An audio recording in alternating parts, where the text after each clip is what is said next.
Hello friends, welcome to Science Pathashala. This is Girish Babu. Today we will discuss that chapter called Electromagnetic Radiations ಅಂತ ಕರಿತೀವೇನು ವಿದ್ಯುತ್ ಕಾಂತೀಯ ವಿಕಿರಣಗಳು. So ಈ ಒಂದು chapter ಅಲ್ಲಿ electromagnetic radiation ಅನ್ನೋ chapter ಅಲ್ಲಿ ಒಂದು ರೇಡಿಯೇಷನ್ಸ್ ಎಲ್ಲ ಬರುತ್ತೆ. ಮೈಕ್ರೋವೇವ್ಸ್ ಬರುತ್ತೆ, ರೇಡಿಯೋ ವೇವ್ಸ್ ಬರುತ್ತೆ, ಇನ್ಫ್ರಾರೆಡ್ ರೇಸ್ ಬರುತ್ತೆ, ವಿಸಿಬಲ್ ಬರುತ್ತೆ, ಯು ವಿ ಬರುತ್ತೆ, ಎಕ್ಸ್ರೇ ಬರುತ್ತೆ, ಗಾಮಾ ರೇ ಬರುತ್ತೆ. ನೆಕ್ಸ್ಟು ಒಂದು ಪ್ರಾಪರ್ಟೀಸ್, ಲೈಟ್ನ ಒಂದು ಪ್ರಾಪರ್ಟಿ, ಫೋಟೋ ಎಲೆಕ್ಟ್ರಿಕ್ ಎಫೆಕ್ಟ್ ಯಾರು ಎಕ್ಸ್ಪ್ಲೇನ್ ಮಾಡಿದ್ರು, ಕ್ವಾಂಟಮ್ ಥಿಯರಿ ಯಾರು ಎಕ್ಸ್ಪ್ಲೇನ್ ಮಾಡಿದ್ರು, ಎಲ್ಲದನ್ನು ಈ ಒಂದು ಚಾಪ್ಟರ್ ಅಲ್ಲಿ ತಿಳ್ಕೊಳ್ತಾ ಹೋಗೋಣ. ಕ್ಲಿಯರ್? ಎಸ್. ನೋಡಿ, first what you mean by electromagnetic radiation, ವಿದ್ಯುತ್ ಕಾಂತೀಯ ವಿಕಿರಣ ಅಂದ್ರೆ ಏನು ಅಂತ ನೋಡ್ತಾ ಹೋಗೋಣ. ನೋಡಿ, the radiations which have both electric field and magnetic field due to vibration of the particles. So ಏನಿರುತ್ತೆ, ಈ ತರ ಒಂದು ವೇವ್ ಇರುತ್ತೆ. ಸೊ ಎಲೆಕ್ಟ್ರಿಕ್ ಫೀಲ್ಡು ಮತ್ತೆ ಮ್ಯಾಗ್ನೆಟಿಕ್ ಫೀಲ್ಡ್ ಹೆಂಗಿರುತ್ತೆ ಅಂದ್ರೆ ಒಂದಕ್ಕೊಂದು ಪರ್ಪೆಂಡಿಕ್ಯುಲರ್ ಇರುತ್ತೆ. ಕ್ಲಿಯರ್? ಸೊ ವಿದ್ಯುತ್ ಕ್ಷೇತ್ರ ಮತ್ತು ಕಾಂತ ಕ್ಷೇತ್ರ ಎರಡನ್ನೂ ಹೊಂದಿರುವ ವಿಕಿರಣಗಳಿಗೆ ವಿದ್ಯುತ್ ಕಾಂತೀಯ ವಿಕಿರಣಗಳು ಅಂತ ಕರಿತೀವಿ. ಈ ಒಂದು ವಿದ್ಯುತ್ ಕಾಂತೀಯ ವಿಕಿರಣಗಳನ್ನ, ಸೊ ಇದೊಂದು ಲೈಟ್ ಆಗಿರುತ್ತೆ, ಲೈಟ್. ಸೊ ವಿದ್ಯುತ್ ಕಾಂತೀಯ ವಿಕಿರಣ ಏನಾಗಿರುತ್ತೆ, ಒಂದು ಲೈಟ್ ಆಗಿರುತ್ತೆ. ವಿದ್ಯುತ್ ಕಾಂತೀಯ ವಿಕಿರಣ ಅನ್ನೋದು it is a form of light ಅಂತ ಹೇಳ್ಬೋದು ನಾವು. Clear? So it is a form of light ಅಂತ ಹೇಳಿದವ್ರು ಯಾರಪ್ಪ ಅಂದ್ರೆ ದಟ್ ಈಸ್ ಮ್ಯಾಕ್ಸ್ವೆಲ್. ಓಕೆನಾ? ನೋಡ್ತಾ ಹೋಗೋಣ ಮುಂದಕ್ಕೆ. ಈ ಒಂದು ಎಲೆಕ್ಟ್ರೋಮ್ಯಾಗ್ನೆಟಿಕ್ ರೇಡಿಯೇಷನ್ ಅಥವಾ ವಿದ್ಯುತ್ ಕಾಂತೀಯ ವಿಕಿರಣಗಳು ಅಂತ ಏನ್ ನೋಡ್ತೀವಿ, ಸೊ ಅದರಲ್ಲಿ ಯಾವ್ಯಾವ ರೇಡಿಯೇಷನ್ಸ್ ಇದೆ ಅಂತ ನೋಡ್ತಾ ಹೋಗೋಣ. ನೋಡಿ, ಇಲ್ಲಿ ರೇಡಿಯೋ ವೇವ್ಸ್ ಇದೆ. ಸೊ ರೇಡಿಯೋ ತರಂಗ, ಮೈಕ್ರೋವೇವ್ಸ್ ಸೂಕ್ಷ್ಮ ತರಂಗ, ಇನ್ಫ್ರಾರೆಡ್ ರೈಸ್ ಅವಗೆಂಪು ವಿಕಿರಣ, ವಿಸಿಬಲ್ ರೈಸ್ ದೃಗ್ಗೋಚರ ಬೆಳಕು ಅಂತ ಕರಿತೀವಿ, violet rays, next x rays, next gamma rays ಅಂತ ಈ ತರ ಬರುತ್ತೆ. ಎಕ್ಸ್ ಕಿರಣ, ಕ್ಷ ಕಿರಣ ಅಂತ ಕರಿತೀವಿ, ಗಾಮಾ ಕಿರಣ ಅಂತ ಕರಿತೀವಿ. ಸೊ ಅರ್ಥ ಆಯ್ತಲ್ವಾ? ಸೊ ಈ ತರ ಒಂದು ರೇಡಿಯೇಷನ್ಸ್ ಎಲ್ಲ ಎಲ್ಲಿರುತ್ತೆ, ಈ ಒಂದು ಎಲೆಕ್ಟ್ರೋಮ್ಯಾಗ್ನೆಟಿಕ್ ರೇಡಿಯೇಷನ್ಸ್ ಅಲ್ಲಿ ಇರುತ್ತೆ. ಇದನ್ನೇ ನಾವು ಡಿಸ್ಕಸ್ ಮಾಡ್ತಾ ಹೋಗೋದು, ಇದರ ಯೂಸಸ್ ಯಾವ ತರ ಇರುತ್ತೆ ಅಂತ ಎಲ್ಲ ಡಿಸ್ಕಸ್ ಮಾಡ್ತಾ ಹೋಗೋಣ.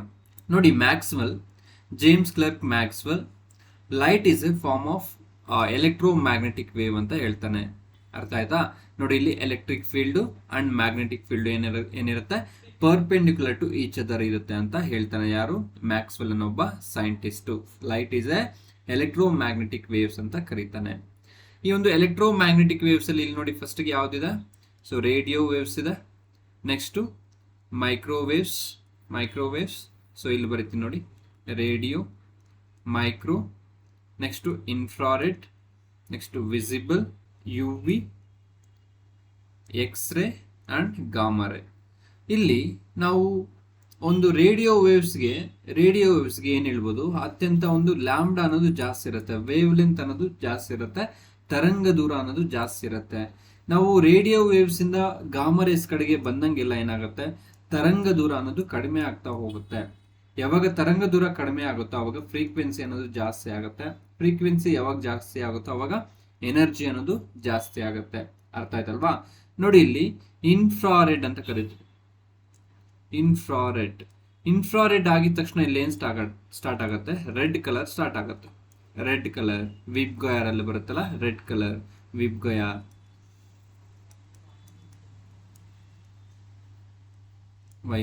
ವಿಬ್ ಗಯಾರ್. ನೆಕ್ಸ್ಟ್ ನೋಡಿ, ವಿಸಿಬಲ್ ಅಲ್ಲಿ ಬರುತ್ತೆ ಇದೆಲ್ಲ. ನೆಕ್ಸ್ಟ್ ವೈಲೆಟ್ ಆಗಿದ ತಕ್ಷಣ ಏನಾಗುತ್ತೆ, ಅಲ್ಟ್ರಾ ವೈಲೆಟ್ ಸ್ಟಾರ್ಟ್ ಆಗುತ್ತೆ. ಈ ತರ ನೆನ್ಪಿಡ್ಬೇಕು. ಅರ್ಥ ಆಯ್ತಲ್ವಾ? ನೋಡಿ, ಇಲ್ಲಿ ವೈಲೆಟ್ ಆಗಿದ ತಕ್ಷಣ ಅಲ್ಟ್ರಾ ವೈಲೆಟ್ ಸ್ಟಾರ್ಟ್ ಆಗುತ್ತೆ, ಇನ್ಫ್ರಾರೆಡ್ ಆಗಿದ ತಕ್ಷಣ ರೆಡ್ ಕಲರ್ ಸ್ಟಾರ್ಟ್ ಆಗುತ್ತೆ, ವೈಲೆಟ್ ಆಗಿದ ತಕ್ಷಣ ಅಲ್ಟ್ರಾ ವೈಲೆಟ್ ಸ್ಟಾರ್ಟ್ ಆಗುತ್ತೆ. We should aware of this. Clear? So ಇಲ್ಲಿ ಯಾವ್ದಿಗೆ ವೇವ್ ಲೆಂತ್ ಜಾಸ್ತಿ ಅಂದ್ರೆ ಕೆಂಪು ಬಣ್ಣಕ್ಕೆ, ರೆಡ್ ಕಲರ್ಗೆ ವೇವ್ ಲೆಂತ್ ಜಾಸ್ತಿ ಇರುತ್ತೆ, ಸ್ಕ್ಯಾಟರಿಂಗ್ ಪ್ರಾಪರ್ಟಿ ಕಡಿಮೆ ಇರುತ್ತೆ. ಲೈಟ್ ಚಾಪ್ಟರ್ ಅಲ್ಲಿ ನೋಡಿದೀವಿ. ಅರ್ಥ ಆಯ್ತಲ್ವಾ? ಎಸ್. ನೋಡಿ, ಇಲ್ಲಿ ರೇಡಿಯೋ ವೇವ್ಸ್ಗೆ ಲ್ಯಾಂಬ್ಡಾ ಅನ್ನೋದು ಜಾಸ್ತಿ ಇರುತ್ತೆ, ವೇವ್ ಲೆಂತ್ ಅನ್ನೋದು ಜಾಸ್ತಿ ಇರುತ್ತೆ. ಇಲ್ಲಿ ನೋಡಿ ಎಷ್ಟಿದೆ, 1 ಕಿಲೋಮೀಟರ್ ಇದೆ, 1 ಕಿಲೋ. ನೆಕ್ಸ್ಟ್ ಈ ಗಾಮಾ ರೇಸ್ಗೆ ನೋಡಿ ಎಷ್ಟಿದೆ, 10⁻⁻13 ಇದೆ. ಎಷ್ಟು? 10⁻⁻13. ಅಷ್ಟೊಂದು ಕಡಿಮೆ ಇರುತ್ತೆ wave length. But wave length ಕಡಿಮೆ ಇದೆ ಅಂದ್ರೆ ಫ್ರೀಕ್ವೆನ್ಸಿ ಅನ್ನೋದು ಜಾಸ್ತಿ ಇರುತ್ತೆ. ಈ ಫ್ರೀಕ್ವೆನ್ಸಿ ಜಾಸ್ತಿ ಇದ್ರೆ ಎನರ್ಜಿ ಅನ್ನೋದು ಕೂಡ ಜಾಸ್ತಿ ಇರುತ್ತೆ. ನೆನ್ಪಿಡ್ಬೇಕು. ಕ್ಲಿಯರ್? ಎಸ್.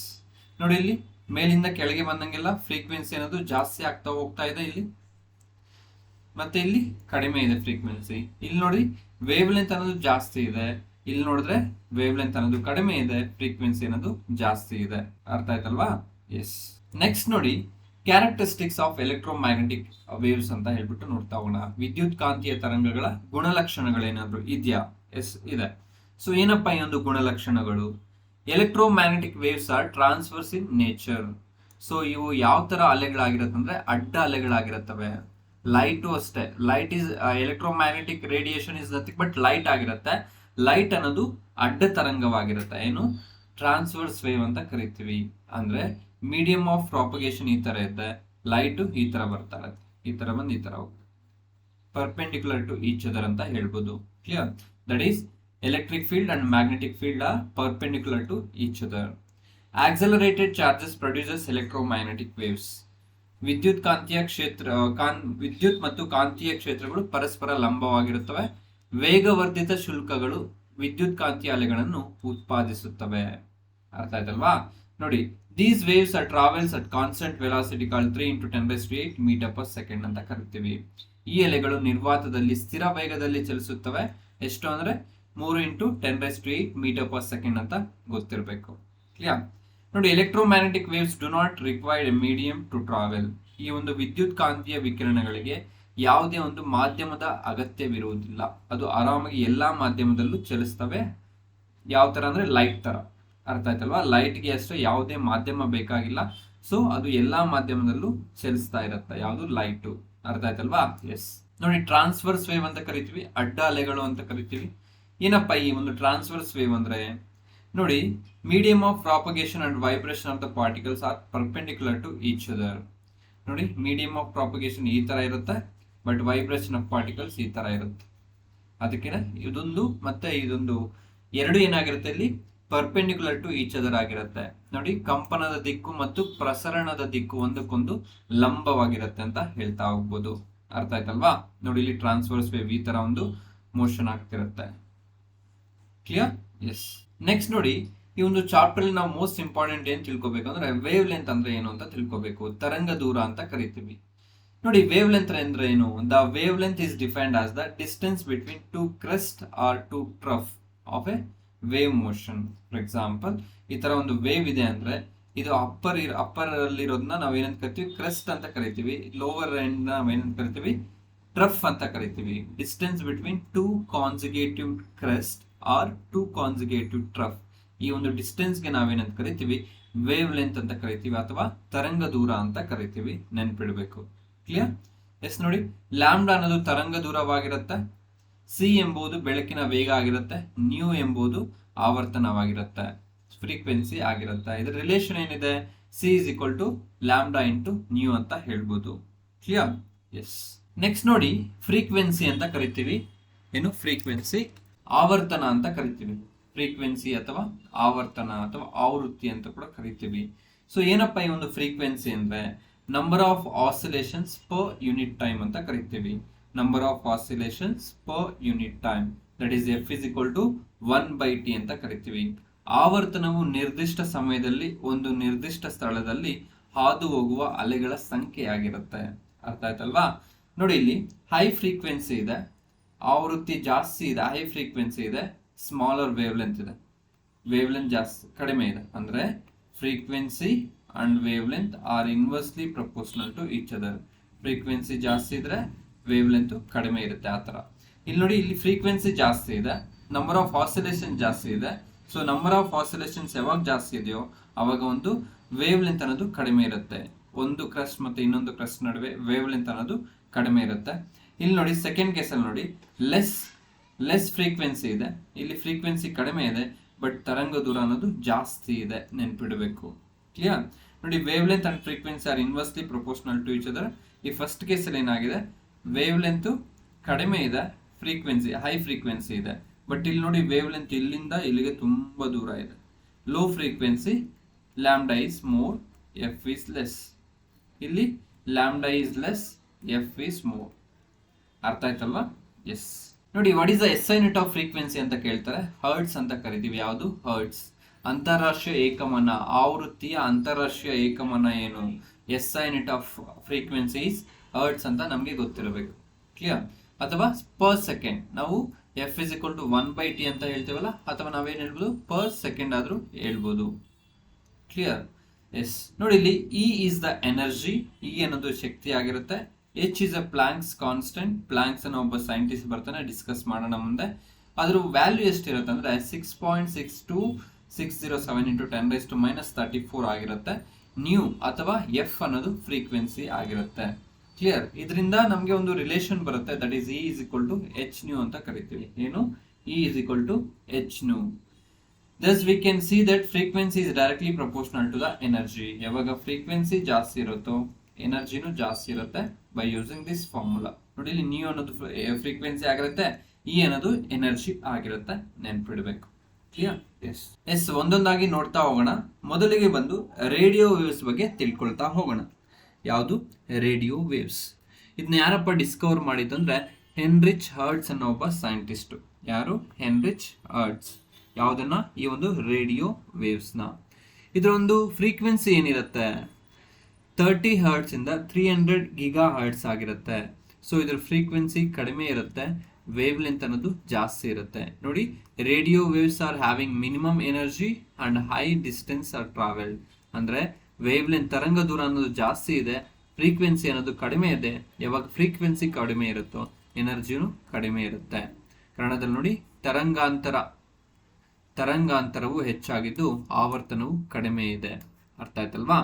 ಸೊ ನಮ್ಮ ಸನ್ನಿಂದ ಈ ರೇಡಿಯೇಷನ್ಸ್ ಬರ್ತಾ ಹೋಗುತ್ತೆ, ಈ ತರ ಬರ್ತಾ ಹೋಗುತ್ತೆ. ನೀವು ವಿಜುವಲೈಸೇಷನ್ ನೋಡಬಹುದು ಇಲ್ಲಿ. ಕ್ಲಿಯರ್? ಸೊ ಎಲ್ಲೆಲ್ಲಿ ಬಳಸ್ತೀವಿ ಒಂದು ರೇಡಿಯೋ ವೇವ್ಸ್ನ ಅಂದ್ರೆ ಮುಂದೆ ನೋಡ್ತಾ ಹೋಗೋಣ. ನೋಡಿ, ಇಲ್ಲಿ ಲಾಂಗೆಸ್ಟ್ ವೇವ್ ಲೆನ್ಸ್ ಅಲ್ಲಿ ಬಳಸ್ತೀವಿ, ಮತ್ತೆ ಲೋವೆಸ್ಟ್ ಎನರ್ಜಿಯಲ್ಲಿ ಬಳಸ್ತೀವಿ, AM FM ಟಿವಿಗಳಲ್ಲೆಲ್ಲ ಬಳಸ್ತೀವಿ. ನೋಡಿ, uses of radio waves. TV ಮತ್ತೆ ಮೊಬೈಲ್ ಕಮ್ಯುನಿಕೇಶನ್ಸ್ ಅಲ್ಲಿ ಬಳಸ್ತೀವಿ ಈ ಒಂದು ರೇಡಿಯೋ ವೇವ್ಸ್ನ. ವೈರ್ಲೆಸ್ ಕಂಪ್ಯೂಟಿಂಗ್ ನೆಟ್ವರ್ಕಿಂಗ್ ಅಲ್ಲಿ ಬಳಸ್ತಾರೆ. ನೆಕ್ಸ್ಟ್ ಬ್ರಾಡ್ಕಾಸ್ಟಿಂಗ್ ಅಲ್ಲಿ ಬಳಸ್ತಾರೆ. ರೆಡಾರ್ಸ್ ಅಲ್ಲಿ ಬಳಸ್ತಾರೆ. ರೆಡಾರ್ಗೆ ಒಂದು ಅಬ್ರಿವೇಷನ್ ತುಂಬಾ ಸರಿ ಕ್ವಶನ್ ಕೇಳಿದ್ದಾರೆ. ಏನಪ್ಪ ಈ ಒಂದು ರೆಡಾರ್ನ ಒಂದು ಅಬ್ರಿವೇಷನ್ ಅಂದ್ರೆ ರೇಡಿಯೋ ಡಿಟೆಕ್ಷನ್ ಅಂಡ್ ರೇಂಜಿಂಗ್ ಅಂತ ಕರಿತೀವಿ. ಏನು? Radio detection and ranging. Next AM ಅಂತ ಕರಿತೀವಿ, ಆಂಪ್ಲಿಟ್ಯೂಡ್ ಮಾಡ್ಯುಲೇಷನ್. ನೆಕ್ಸ್ಟ್ FM ಅಂತ ಕರಿತೀವಿ, ಫ್ರೀಕ್ವೆನ್ಸಿ ಮಾಡ್ಯುಲೇಷನ್ ಅಂತ ಕರಿತೀವಿ. ಇಲ್ಲೆಲ್ಲ ಯಾವ್ದನ್ನ ಯೂಸ್ ಮಾಡ್ತೀವಿ ಅಂದ್ರೆ ರೇಡಿಯೋ ವೇವ್ಸ್ ನ ಯೂಸ್ ಮಾಡ್ತೀವಿ. Why? Because having more wavelength. ಅದಕ್ಕೆ ನೋಡಿ, ರೇಡಿಯೋ ಟಿವಿ ಪ್ರಸಾರಗಳ ಕೇಂದ್ರಗಳಲ್ಲಿ ಬಳಸ್ತಾರೆ, ಬಾಹ್ಯಾಕಾಶ ಮುನ್ಸೂಚನೆ ಉಪಕರಣಗಳಲ್ಲಿ ಬಳಸ್ತಾರೆ. ನೋಡಿ ಇಲ್ಲಿ ರೇಡಿಯೋ, ಸೆಲ್ ಫೋನ್, ವಾಕಿ ಟಾಕಿಯಲ್ಲಿ ಕೂಡ ಬಳಸ್ತಾರೆ. ಯಾವ್ದನ್ನ? ಈ ಒಂದು ರೇಡಿಯೋ ವೇವ್ಸ್ ನ. ಟೆಲಿವಿಷನ್, ಸ್ಯಾಟಲೈಟ್ಸ್ ಅಲ್ಲಿ ಬಳಸ್ತಾರೆ, GPS ಅಲ್ಲಿ ಬಳಸ್ತಾರೆ, ವೈರ್ಲೆಸ್ ನೆಟ್ವರ್ಕಿಂಗ್ ಅಲ್ಲಿ ಬಳಸ್ತಾರೆ. ಯಾವುದು? ಈ ಒಂದು radio waves. Clear? Yes. So next ನೋಡಿ, ಮೈಕ್ರೋವೇವ್ಸ್ ಅಂತ ಕರಿತೀವಿ. ಏನು? ಮೈಕ್ರೋವೇವ್ ಕನ್ನಡದಲ್ಲಿ ಏನಂತ ಕರಿತೀವಪ್ಪ ಅಂದ್ರೆ ಸೂಕ್ಷ್ಮ ತರಂಗಗಳು ಅಂತ ಕರಿತೀವಿ. ಸೊ ಈ ಒಂದು ಸೂಕ್ಷ್ಮ ತರಂಗಗಳನ್ನ ಯಾರಪ್ಪ ಈ ಒಂದು ಕಂಡು ಹಿಡಿದಿದ್ದು ಅಂದ್ರೆ ದಟ್ ಈಸ್ ಪರ್ಸಿ ಸ್ಪೆನ್ಸರ್ ಅಂತ ಹೇಳ್ಬಿಟ್ಟು ಒಬ್ಬ ಸೈಂಟಿಸ್ಟ್ ಇರ್ತಾನೆ. ಇವನು ಇದನ್ನ ಕಂಡು ಹಿಡಿತಾನೆ. ಸೊ ಎಲ್ಲೆಲ್ಲಿ ಯೂಸ್ ಮಾಡ್ತೀವಿ ಮೈಕ್ರೋವೇವ್ಸ್ ನ? ಮೊಬೈಲ್ಸ್ ಅಲ್ಲಿ ಕೂಡ ಯೂಸ್ ಮಾಡ್ತೀವಿ, ಮತ್ತೆ ಮೈಕ್ರೋವೇವ್ಸ್ ಅಲ್ಲಿ ಕೂಡ ಯೂಸ್ ಮಾಡ್ತೀವಿ. ಮೈಕ್ರೋವೇವ್ಸ್ ನೀವು ನೋಡಿರ್ಬೋದು, ಈ ತರ ಒಂದು ಮೈಕ್ರೋವೇವ್ಸ್ ಇರುತ್ತೆ. ಸೊ ಇಲ್ಲೆಲ್ಲ ಯೂಸ್ ಮಾಡ್ತೀವಿ. ನೆಕ್ಸ್ಟ್ ಕಮ್ಯುನಿಕೇಶನ್ ಅಲ್ಲಿ ಯೂಸ್ ಮಾಡ್ತೀವಿ, ರೇಡಿಯೋ, ಸ್ಯಾಟಲೈಟ್. ಸೊ ಇದೆಲ್ಲ ಯಾವ್ದು ಯೂಸ್ ಮಾಡ್ತೀವಿ ಅಂದ್ರೆ ಮೈಕ್ರೋವೇವ್ಸ್ ನ ಯೂಸ್ ಮಾಡ್ತಾರೆ. ರೇಡಾರ್ ಅಲ್ಲಿ ಕೂಡ ಯೂಸ್ ಮಾಡ್ತಾರೆ ಫಾರ್ ಬೆಟರ್ ಕ್ವಾಲಿಟಿ. ಕ್ಲಿಯರ್? ನೋಡಿ ಇಲ್ಲಿ ಯೂಸಸ್ ಆಫ್ ಮೈಕ್ರೋವೇವ್ಸ್ ಅಂತ ನೋಡ್ತಾ ಹೋಗೋಣ. Use to determine and understand the structure of nearby galaxy and stars. ಹತ್ತಿರದ ನಕ್ಷತ್ರ ಪುಂಜ ಮತ್ತು ನಕ್ಷತ್ರಗಳ ರಚನೆಯನ್ನು ನಿರ್ಧರಿಸಲು, ಅರ್ಥ ಮಾಡಿಕೊಳ್ಳಲು ಇದನ್ನ ಬಳಸ್ತಾರೆ. ನೆಕ್ಸ್ಟ್ ಮೊಬೈಲ್ ಕಮ್ಯುನಿಕೇಶನ್ ಅಲ್ಲಿ ಬಳಸ್ತಾರೆ, ಉಪಗ್ರಹ ಜಾಲದಲ್ಲಿ ಬಳಸ್ತಾರೆ, ರೆಡಾರ್ ಹೈ ಕ್ವಾಲಿಟಿಯಲ್ಲಿ ಬಳಸ್ತಾರೆ. ನೆಕ್ಸ್ಟ್ ಬ್ಲೂಟೂತ್ಸ್ ಅಲ್ಲಿ ಬಳಸ್ತಾರೆ. ಬ್ಲೂಟೂತ್ ಅಲ್ಲಿ ಕೂಡ ಈ ಒಂದು ಮೈಕ್ರೋವೇವ್ಸ್ ನ ಬಳಸ್ತಾರೆ, ನೆನ್ಪಿಡಬೇಕು. ಕ್ಲಿಯರ್? ಎಸ್. ಈ ಒಂದು ನಾವು ಮೈಕ್ರೋವೇವ್ ಅಂತ ಇಲ್ಲಿ ಏನ್ ಹೇಳಿದ್ವಿ, ಮೈಕ್ರೋವೇವ್ ಮಾಡ್ಲಿಕ್ಕೆ ಒಂದು ಬಳಸೋ ಒಂದು ಗಾಜ್ ಯಾವುದು ಅಂದ್ರೆ ನಾವು ಡಿಸ್ಕಸ್ ಮಾಡಿದ್ವಿ ಕೆಮಿಸ್ಟ್ರಿಲಿ, ದಟ್ ಈಸ್ ಬೋರೋಸಿಲಿಕೇಟ್ ಗ್ಲಾಸ್. ನೆನ್ಪಿಡ್ಬೇಕು. ಬೋರೋಸಿಲಿಕೇಟ್ ಗಾಜು, ಬೋರೋಸಿಲಿಕೇಟ್ ಗ್ಲಾಸ್ ಅಂತ ಕರಿತೀವಿ. ಅರ್ಥ ಆಯ್ತಲ್ವಾ? ಎಸ್. ನೆಕ್ಸ್ಟ್ ನೋಡಿ, ಕಮಿಂಗ್ ಟು ದ ಇನ್ಫ್ರಾರೆಡ್ ಅಂತ ಕರಿತೀವಿ, ಅವಗೆಂಪು ವಿಕಿರಣ ಅಂತ ಕರಿತೀವಿ. ಸೊ ಈ ಒಂದು ಅವಗೆಂಪು ವಿಕಿರಣವನ್ನ ಡಿಸ್ಕವರ್ ಮಾಡಿದ ಯಾರಪ್ಪ ಅಂದ್ರೆ ದಟ್ ಈಸ್ ವಿಲಿಯಂ ಹರ್ಷಲ್ ಅಂತ ಹೇಳ್ಬಿಟ್ಟು. ಯಾರು? William Harshal.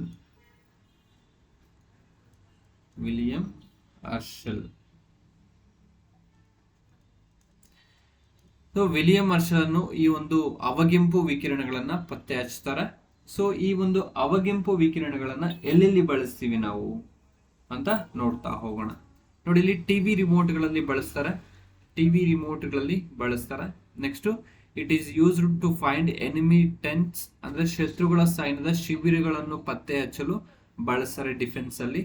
Next, used in CCTV for night vision, ಒಂದು CCTV ಒಂದು ನೈಟ್ ವಿಷನ್ ಅಲ್ಲಿ ಇದನ್ನ ಬಳಸ್ತಾರೆ. ಥರ್ಮೋಗ್ರಫಿಕ್ ಚಿತ್ರಗಳಲ್ಲಿ ಬಳಸ್ತಾರೆ, ಅಂದ್ರೆ ಏರ್ಪೋರ್ಟ್ ಅಲ್ಲಿ ಯಾರಾದ್ರೂ ಒಂದು H1N1 ಪೇಷಂಟ್ ಆಗಿದ್ರೆ ಅವರ ಒಂದು ಟೆಂಪರೇಚರ್ ನೋಡ್ಬಿಟ್ಟು ನಾವು ಅವ್ರನ್ನ ಇದು ಮಾಡ್ಬೋದಲ್ವಾ, ಡಿಟೆಕ್ಟ್ ಮಾಡ್ಬೋದು. ಆ ಒಂದು ಟೆಂಪರೇಚರ್ ಇದು ಮಾಡೋದ್ರಲ್ಲಿ ಏನ್ ಮಾಡ್ತಾರೆ, ಈ ಒಂದು ಅವಗೆಂಪು ವಿಕಿರಣಗಳನ್ನ ಬಳಸಿರ್ತಾರೆ. ನೆಕ್ಸ್ಟ್ ನೋಡಿ, ರಕ್ತದಲ್ಲಿ ಆಲ್ಕೋಹಾಲ್ನ ಪತ್ತೆ ಮಾಡುವ ಉಪಕರಣದಲ್ಲಿ ಬಳಸ್ತಾರೆ. ನಾವು ಟ್ರಾಫಿಕ್ ಪೊಲೀಸರೆಲ್ಲ ಡ್ರಂಕ್ ಅಂಡ್ ಡ್ರೈವ್ ಮಾಡಿದಾಗ ಏನಾಗುತ್ತೆ, ಅವರು ಊದಿ ಅಂತ ಹೇಳ್ತಾರೆ, ನಮ್ಮ ಬಾಯಲ್ಲೇನೋ ಇರ್ತಾರೆ. ಅಲ್ಲಿ ಯಾವ ವಿಕಿರಣ ಇರುತ್ತೆ ಅಂದ್ರೆ ದಟ್ ಈಸ್ ಅವಗೆಂಪು ವಿಕಿರಣ, ಇನ್ಫ್ರಾರೆಡ್ ರೈಸ್ ಅಂತ ಕರಿತೇವೆ, ನೆನ್ಪಿಡ್ಬೇಕು. ನೆಕ್ಸ್ಟ್, ರಾತ್ರಿ ದೃಷ್ಟಿ ಉಪಕರಣಗಳಲ್ಲಿ ಬಳಸ್ತಾರೆ. ಯಾವ್ದನ್ನ, ಈ ಒಂದು ಅವಗೆಂಪು ವಿಕಿರಣಗಳನ್ನ. ನಮ್ಮ ಭೂಮಿಯ ಉಷ್ಣತೆಗೆ ಕಾರಣವಾಗಿರುವ ಒಂದು ವಿಕಿರಣ ಯಾವುದು ಅಂದ್ರೆ ದಟ್ ಈಸ್ ಅವಗೆಂಪು ವಿಕಿರಣ ಆಗಿರುತ್ತೆ, ದಟ್ ಈಸ್ ಇನ್ಫ್ರಾರೆಡ್ ರೈಸ್ ಆಗಿರುತ್ತೆ, ನೆನ್ಪಿಡ್ಬೇಕು. Clear? So next most important ಏನು ಅಂದ್ರೆ, ಒನ್ ಮೋರ್ ಪಾಯಿಂಟ್, ಕೋಟಾ ನೋಟು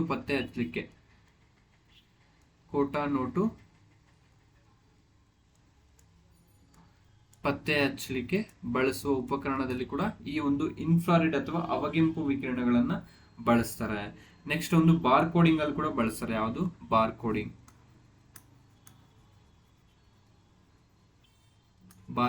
ಕೋಡಿಂಗ್ಸ್ ಎಲ್ಲ ನೋಡಿರ್ತಾರಲ್ಲ ನೀವು, ಬಾರ್ ಕೋಡಿಂಗ್ ಸ್ಕ್ಯಾನ್ ಮಾಡೋದು, ಅಲ್ಲೆಲ್ಲ ಬಳಸೋ ಒಂದು ರೇಡಿಯೇಷನ್ಸ್ ಯಾವುದು ಅಂದ್ರೆ ದಟ್ ಈಸ್ ಅವಗೆಂಪು ವಿಕಿರಣ ಅಥವಾ ಈ ಒಂದು ಇನ್ಫ್ರಾರೆಡ್ ರೇಸ್ ಅಂತ ಕರಿತೀವಿ. ನಮ್ಮ ಸೂರ್ಯನಿಂದ ಇದು ನಮಗೆ ಬರ್ತಾ ಇರುತ್ತೆ. ಎಷ್ಟು ಪರ್ಸೆಂಟ್ ಬರುತ್ತೆ ಅಂದ್ರೆ 33% ನಮ್ಮ ಭೂಮಿಗೆ ರೀಚ್ ಆಗುತ್ತೆ. 33% ಒಂದು ಭೂಮಿಗೆ ರೀಚ್ ಆಗೋ ಒಂದು ರೇಡಿಯೇಷನ್ಸ್ ಯಾವುದು ಅಂದ್ರೆ ದಟ್ ಈಸ್ ಇನ್ಫ್ರಾರೆಡ್ ರೇಸ್ ಅಂತ ಕರಿತೀವಿ. ಭೂಮಿಯ ಒಂದು ಉಷ್ಣತೆಗೆ ಕಾರಣವಾದ ಒಂದು ರೇಡಿಯೇಷನ್ಸ್ ಯಾವುದು ಅಂದ್ರೆ ದಟ್ ಈಸ್ ಅವಗೆಂಪು ವಿಕಿರಣ, ಇನ್ಫ್ರಾರೆಡ್ ರೇಸ್ ಅಂತ ಕರಿತೀವಿ, ನೆನ್ಪಿಡ್ಬೇಕು. ಕ್ಲಿಯರ್? ಎಸ್. ನೆಕ್ಸ್ಟ್ ನೋಡಿ, how do we experience infrared radiations on a daily basis, ನಾವು ದಿನನಿತ್ಯದ ಅವಗೆಂಪು ವಿಕಿರಣಗಳನ್ನು ಹೇಗೆ ಅನುಭವಿಸ್ತೀವಿ ಅಂತ ಹೇಳ್ತಾ ಇದ್ದಾರೆ. Infrared rays is the type of radiation that energy it at invisible to eyes, ನಮಗೆ ಅದು ಕಣ್ಣಿಗೆ ಕಾಣಿಸೋದಿಲ್ಲ. We can see only or we can feel in the form of heat, ನಾವು ಒಂದು ಹೀಟ್ ಇಂದ ಒಂದು ಫೀಲ್ ಆಗ್ಬೋದು, ಅದು ಅವಗೆಂಪು ವಿಕಿರಣ ಅಂತ ಹೇಳ್ಬಿಟ್ಟು. All objects in the universe emit some level of infrared radiation. Sun and fire are among the most obvious source of infrared radiations. So ಸೂರ್ಯ ಮತ್ತು ಬೆಂಕಿ ಅವಗೆಂಪು ವಿಕಿರಣದ ಅತ್ಯಂತ ಸ್ಪಷ್ಟವಾದ ಮೂಲಗಳಾಗಿದ್ದಾವೆ, ನೆನ್ಪಿಡಬೇಕು. ಅರ್ಥ ಆಯ್ತಲ್ವಾ? ಎಸ್. ನೋಡಿ, ನಾವು ಒಂದು ಏರ್ಪೋರ್ಟ್ಸ್ ಅಲ್ಲಿ ಈ ತರ ಒಂದು ಚಿತ್ರಗಳನ್ನ ನೋಡಬಹುದು. ಸೊ ಯಾರಾದರೂ H1N1 ಪೇಷಂಟ್ ಇದ್ರೆ ಈ ತರ ಚಿತ್ರದಲ್ಲಿ ಸ್ಕ್ಯಾನ್ ಆಗ್ಬಿಡುತ್ತೆ, ಅವಾಗ ಅವ್ರನ್ನ ಪಕ್ಕಕ್ಕೆ ಕರೆದು ಮಾತಾಡಬಹುದು. ಇದರಲ್ಲಿ ಬಳಸೋ ಒಂದು ರೇಡಿಯೇಷನ್ಸ್ ಯಾವುದು ಅಂದ್ರೆ ದಟ್ ಈಸ್ ಏನ್ ಹೇಳುವುದು, ಅವಗೆಂಪು ವಿಕಿರಣ, ಇನ್ಫ್ರಾರೆಡ್ ರೈಸ್ ಅಂತ ಕರಿತೇವೆ.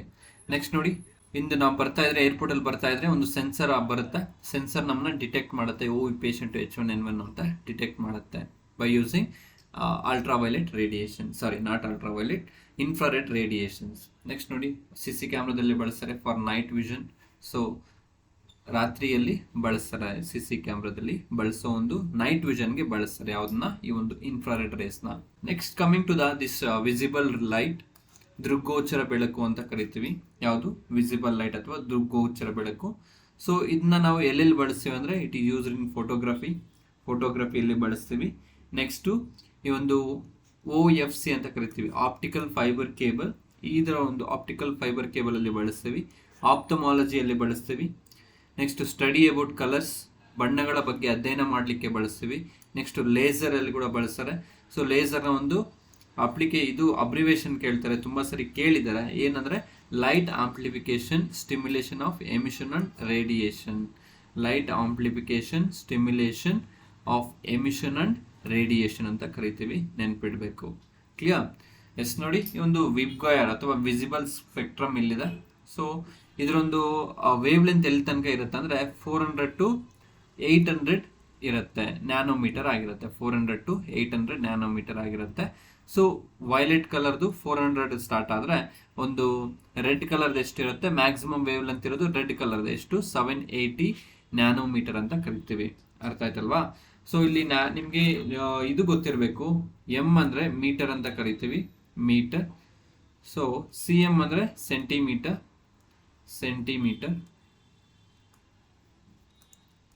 ಯಾರು ಸ್ವಲ್ಪ ಸೈನ್ಸ್ ಬ್ಯಾಕ್ಗ್ರೌಂಡ್ ಇದ್ರೆ ಬೇಗ ಅರ್ಥ ಆಗುತ್ತೆ, ಇಲ್ಲಾಂದ್ರೆ ಸ್ವಲ್ಪ ಕಷ್ಟ ಆಗುತ್ತೆ. ಎಂ ಎಂ ಅಂದರೆ ಮಿಲಿಮೀಟರ್ ಅಂತ ಕರಿತೀವಿ, 10⁻³ ಮೀಟರ್ ಆಗಿರುತ್ತೆ. ಇದು 10⁻² ಮೀಟರ್. ನೆಕ್ಸ್ಟು ಮೈಕ್ರೋಮೀಟರ್ ಅಂತ ಕರಿತೀವಿ, ಮೈಕ್ರೋಮೀಟರ್ 10⁻⁻6 ಮೀಟರ್.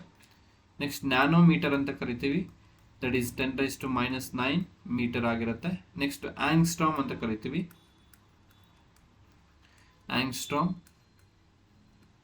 ಅದು ಏನಪ್ಪಾ ಅಂದರೆ ಕ್ಯಾಪಿಟಲ್ ಎ ಆಗಿರುತ್ತೆ. ಆಂಗ್ಸ್ಟ್ರಾಮ್ 10⁻⁻10 ಮೀಟರ್ ಅಂತ ಕರಿತೀವಿ. ನೆಕ್ಸ್ಟ್ ಪಿಕೋಮೀಟರ್ ಅಂತ ಕರಿತೀವಿ, ಪಿಕೋ 10⁻12 ಆಗಿರುತ್ತೆ, -12 ಮೀಟರ್. ಇದೆಲ್ಲ ಸ್ವಲ್ಪ ನೆನ್ಪಿಡ್ಬೇಕು, ಅರ್ಥ ಆಯ್ತಲ್ವಾ? ಎಸ್. ನೆಕ್ಸ್ಟ್ ನೋಡಿ, ಹೋಲೋಗ್ರಫಿ ಅಂತ ಕರಿತೀವಿ, ಹೋಲೋಗ್ರಫಿ ಅಂತ ಕರಿತೀವಿ. It is a technique that enable a wavefront to be recorded and later reconstructed. ಅಂದರೆ ಇದು ತರಂಗ ಮುಖವನ್ನು ರೆಕಾರ್ಡ್ ಮಾಡಲು ಮತ್ತು ನಂತರ ಮರು ನಿರ್ಮಾಣ ಮಾಡಲು ಸಾಧ್ಯವಾಗಿರುವ ತಂತ್ರವಾಗಿರುತ್ತೆ. ಫಾರ್ ಎಕ್ಸಾಂಪಲ್, ನಾವೇನೋ ಒಂದು ಸ್ಟ್ಯಾಚ್ಯೂನ ಅಲ್ಲಿ ಇನಾಗ್ರೇಟ್ ಮಾಡಬೇಕು ಅಂದರೆ ಸ್ಟ್ಯಾಚ್ಯೂ ರೆಡಿ ಆಗೋ ತನಕ ಅಲ್ಲಿ ಏನು ಇರಬಾರ್ದು ಬೇರೆಯವರು. ಅದಕ್ಕೆ ಏನು ಮಾಡ್ತಾರೆ, ಲೇಸರ್ನ ಅಥವಾ ಹಾಲೋಗ್ರಫಿನ ಬಳಸ್ಕೊಂಡು ಈ ಥರ ಒಂದು ಇಲ್ಲದೇ ಇರೋ ಥರ ಒಂದು 3D ಪಿಕ್ಚರ್ ಕ್ರಿಯೇಟ್ ಮಾಡಿರ್ತಾರೆ. ಕ್ಲಿಯರ್? ಅದು ಅಲ್ಲೇನು ಇರೋದಿಲ್ಲ, ಬಟ್ ಇರೋ ಥರ ಅದು ಅಪಿಯರ್ ಆಗಿರುತ್ತೆ. It is appears to be statue. Clear? ಅದು ಆಕ್ಚುಲಿ ಸ್ಟ್ಯಾಚ್ಯೂ ಅಲ್ಲ, it is appears to be statue. ಅದು ಸ್ಟ್ಯಾಚ್ಯೂ ಥರ ಅಪಿಯರ್ ಆಗ್ತಿರತ್ತೆ. ಸೊ ಆ ಒಂದು ಟೆಕ್ನಿಕ್ಗೆ ನಾವೇನು ಕರಿತೀವಿ, ಆಲೋಗ್ರಫಿ ಅಂತ ಕರಿತೀವಿ, ನೆನ್ಪಿಡಬೇಕು. ನೆಕ್ಸ್ಟ್ ನೋಡಿ, ಅಲ್ಟ್ರಾವೈಲೆಟ್ ರೇಡಿಯೇಷನ್ಸ್, ಯು ವಿ ಅಂತ ಕರಿತೀವಿ. Ultraviolet radiation discovered by William Ritter ಅಂತ ಹೇಳ್ಬಿಟ್ಟು, ಯಾರು ರಿಟ್ಟರ್ ಅನ್ನೋ ಒಬ್ಬ ಸೈಂಟಿಸ್ಟ್ ಇರ್ತಾನೆ, ಅವನು ಈ ಒಂದು ಅಲ್ಟ್ರಾವೈಲೆಟ್ ರೇಡಿಯೇಷನ್ಸ್ನ ಡಿಸ್ಕವರ್ ಮಾಡ್ತಾನೆ. Used as A effective sterilisation, ಒಂದು ನೀರಿನ ಶುದ್ಧೀಕರಣದಲ್ಲಿ ಕ್ರಿಮಿಗಳನ್ನು ಸಾಯಿಸಲಿಕ್ಕೆ ಬಳಸ್ತಾರೆ ಇದನ್ನ. Next used for detecting fake notes, ಒಂದು ಕೋಟಾ ನೋಟುಗಳ ಒಂದು ಪತ್ತೆ ಹಚ್ಚಲಿಕ್ಕೆ ಇದಲ್ಲ. ಸೊ ಯಾವುದು ನಾವು ಆಗ್ಲೇ ನೋಡಿದ್ವಲ್ಲ ಅವಗೆಂಪು ಅಂತ ಕರಿತೀವಿ, ಇಲ್ಲಿ ಇದಿರೋದಿಲ್ಲ. ಓಕೆ, ಎಸ್ ನೋಡಿ, it is used in sun bath therapy. ಈ ಒಂದು ಅಲ್ಟ್ರಾವೈಲೆಟ್ ರೇಡಿಯೇಷನ್ಸ್ ಏನು ಕರಿತೀವಿ, ಸನ್ ಬಾತ್ ಥೆರಪಿ ಅಂತ ಬರುತ್ತೆ. ಆ ಒಂದು ಸನ್ ಬಾತ್ ಥೆರಪಿ ಅದೊಂದು ಟ್ರೀಟ್ಮೆಂಟ್ ಆಗಿರುತ್ತೆ, ಅಲ್ಲಿ ಬಳಸ್ತಾರೆ. ಏನಪ್ಪ ಈ ಒಂದು ಸನ್ ಬಾತ್ ಥೆರಪಿ ಅಂದರೆ natural way of healing different health problems. So ನಾವು ನೈಸರ್ಗಿಕವಾಗಿ ಒಂದು ಲೈಟ್ನ ಬಳಸ್ಕೊಂಡು ಡಿಫ್ರೆಂಟ್ ಪ್ರಾಬ್ಲಮ್ಸ್ನ ನಾವು ಸಾಲ್ವ್ ಮಾಡ್ತಾ ಹೋಗ್ತೀವಿ ಅಥವಾ ಟ್ರೀಟ್ ಮಾಡ್ತಾ ಹೋಗ್ತೀವಿ. ಅದಕ್ಕೆ ನಾವೇನಂತ ಕರಿತೀವಿ, ಸೂರ್ಯ ರಶ್ಮಿ ಚಿಕಿತ್ಸೆ ಅಂತ ಕರಿತೀವಿ ಅಥವಾ ಸನ್ ಬಾತ್ ಥೆರಪಿ ಅಂತ ಕರಿತೀವಿ, ನೆನ್ಪಿಡಬೇಕು. ಕ್ಲಿಯರ್? ನೋಡಿ, ಇಲ್ಲಿ ನೇರಳಾತೀತ ವಿಕಿರಣಗಳನ್ನು ಓಝೋನ್ ಪದರವು ತಡೆಯುತ್ತದೆ.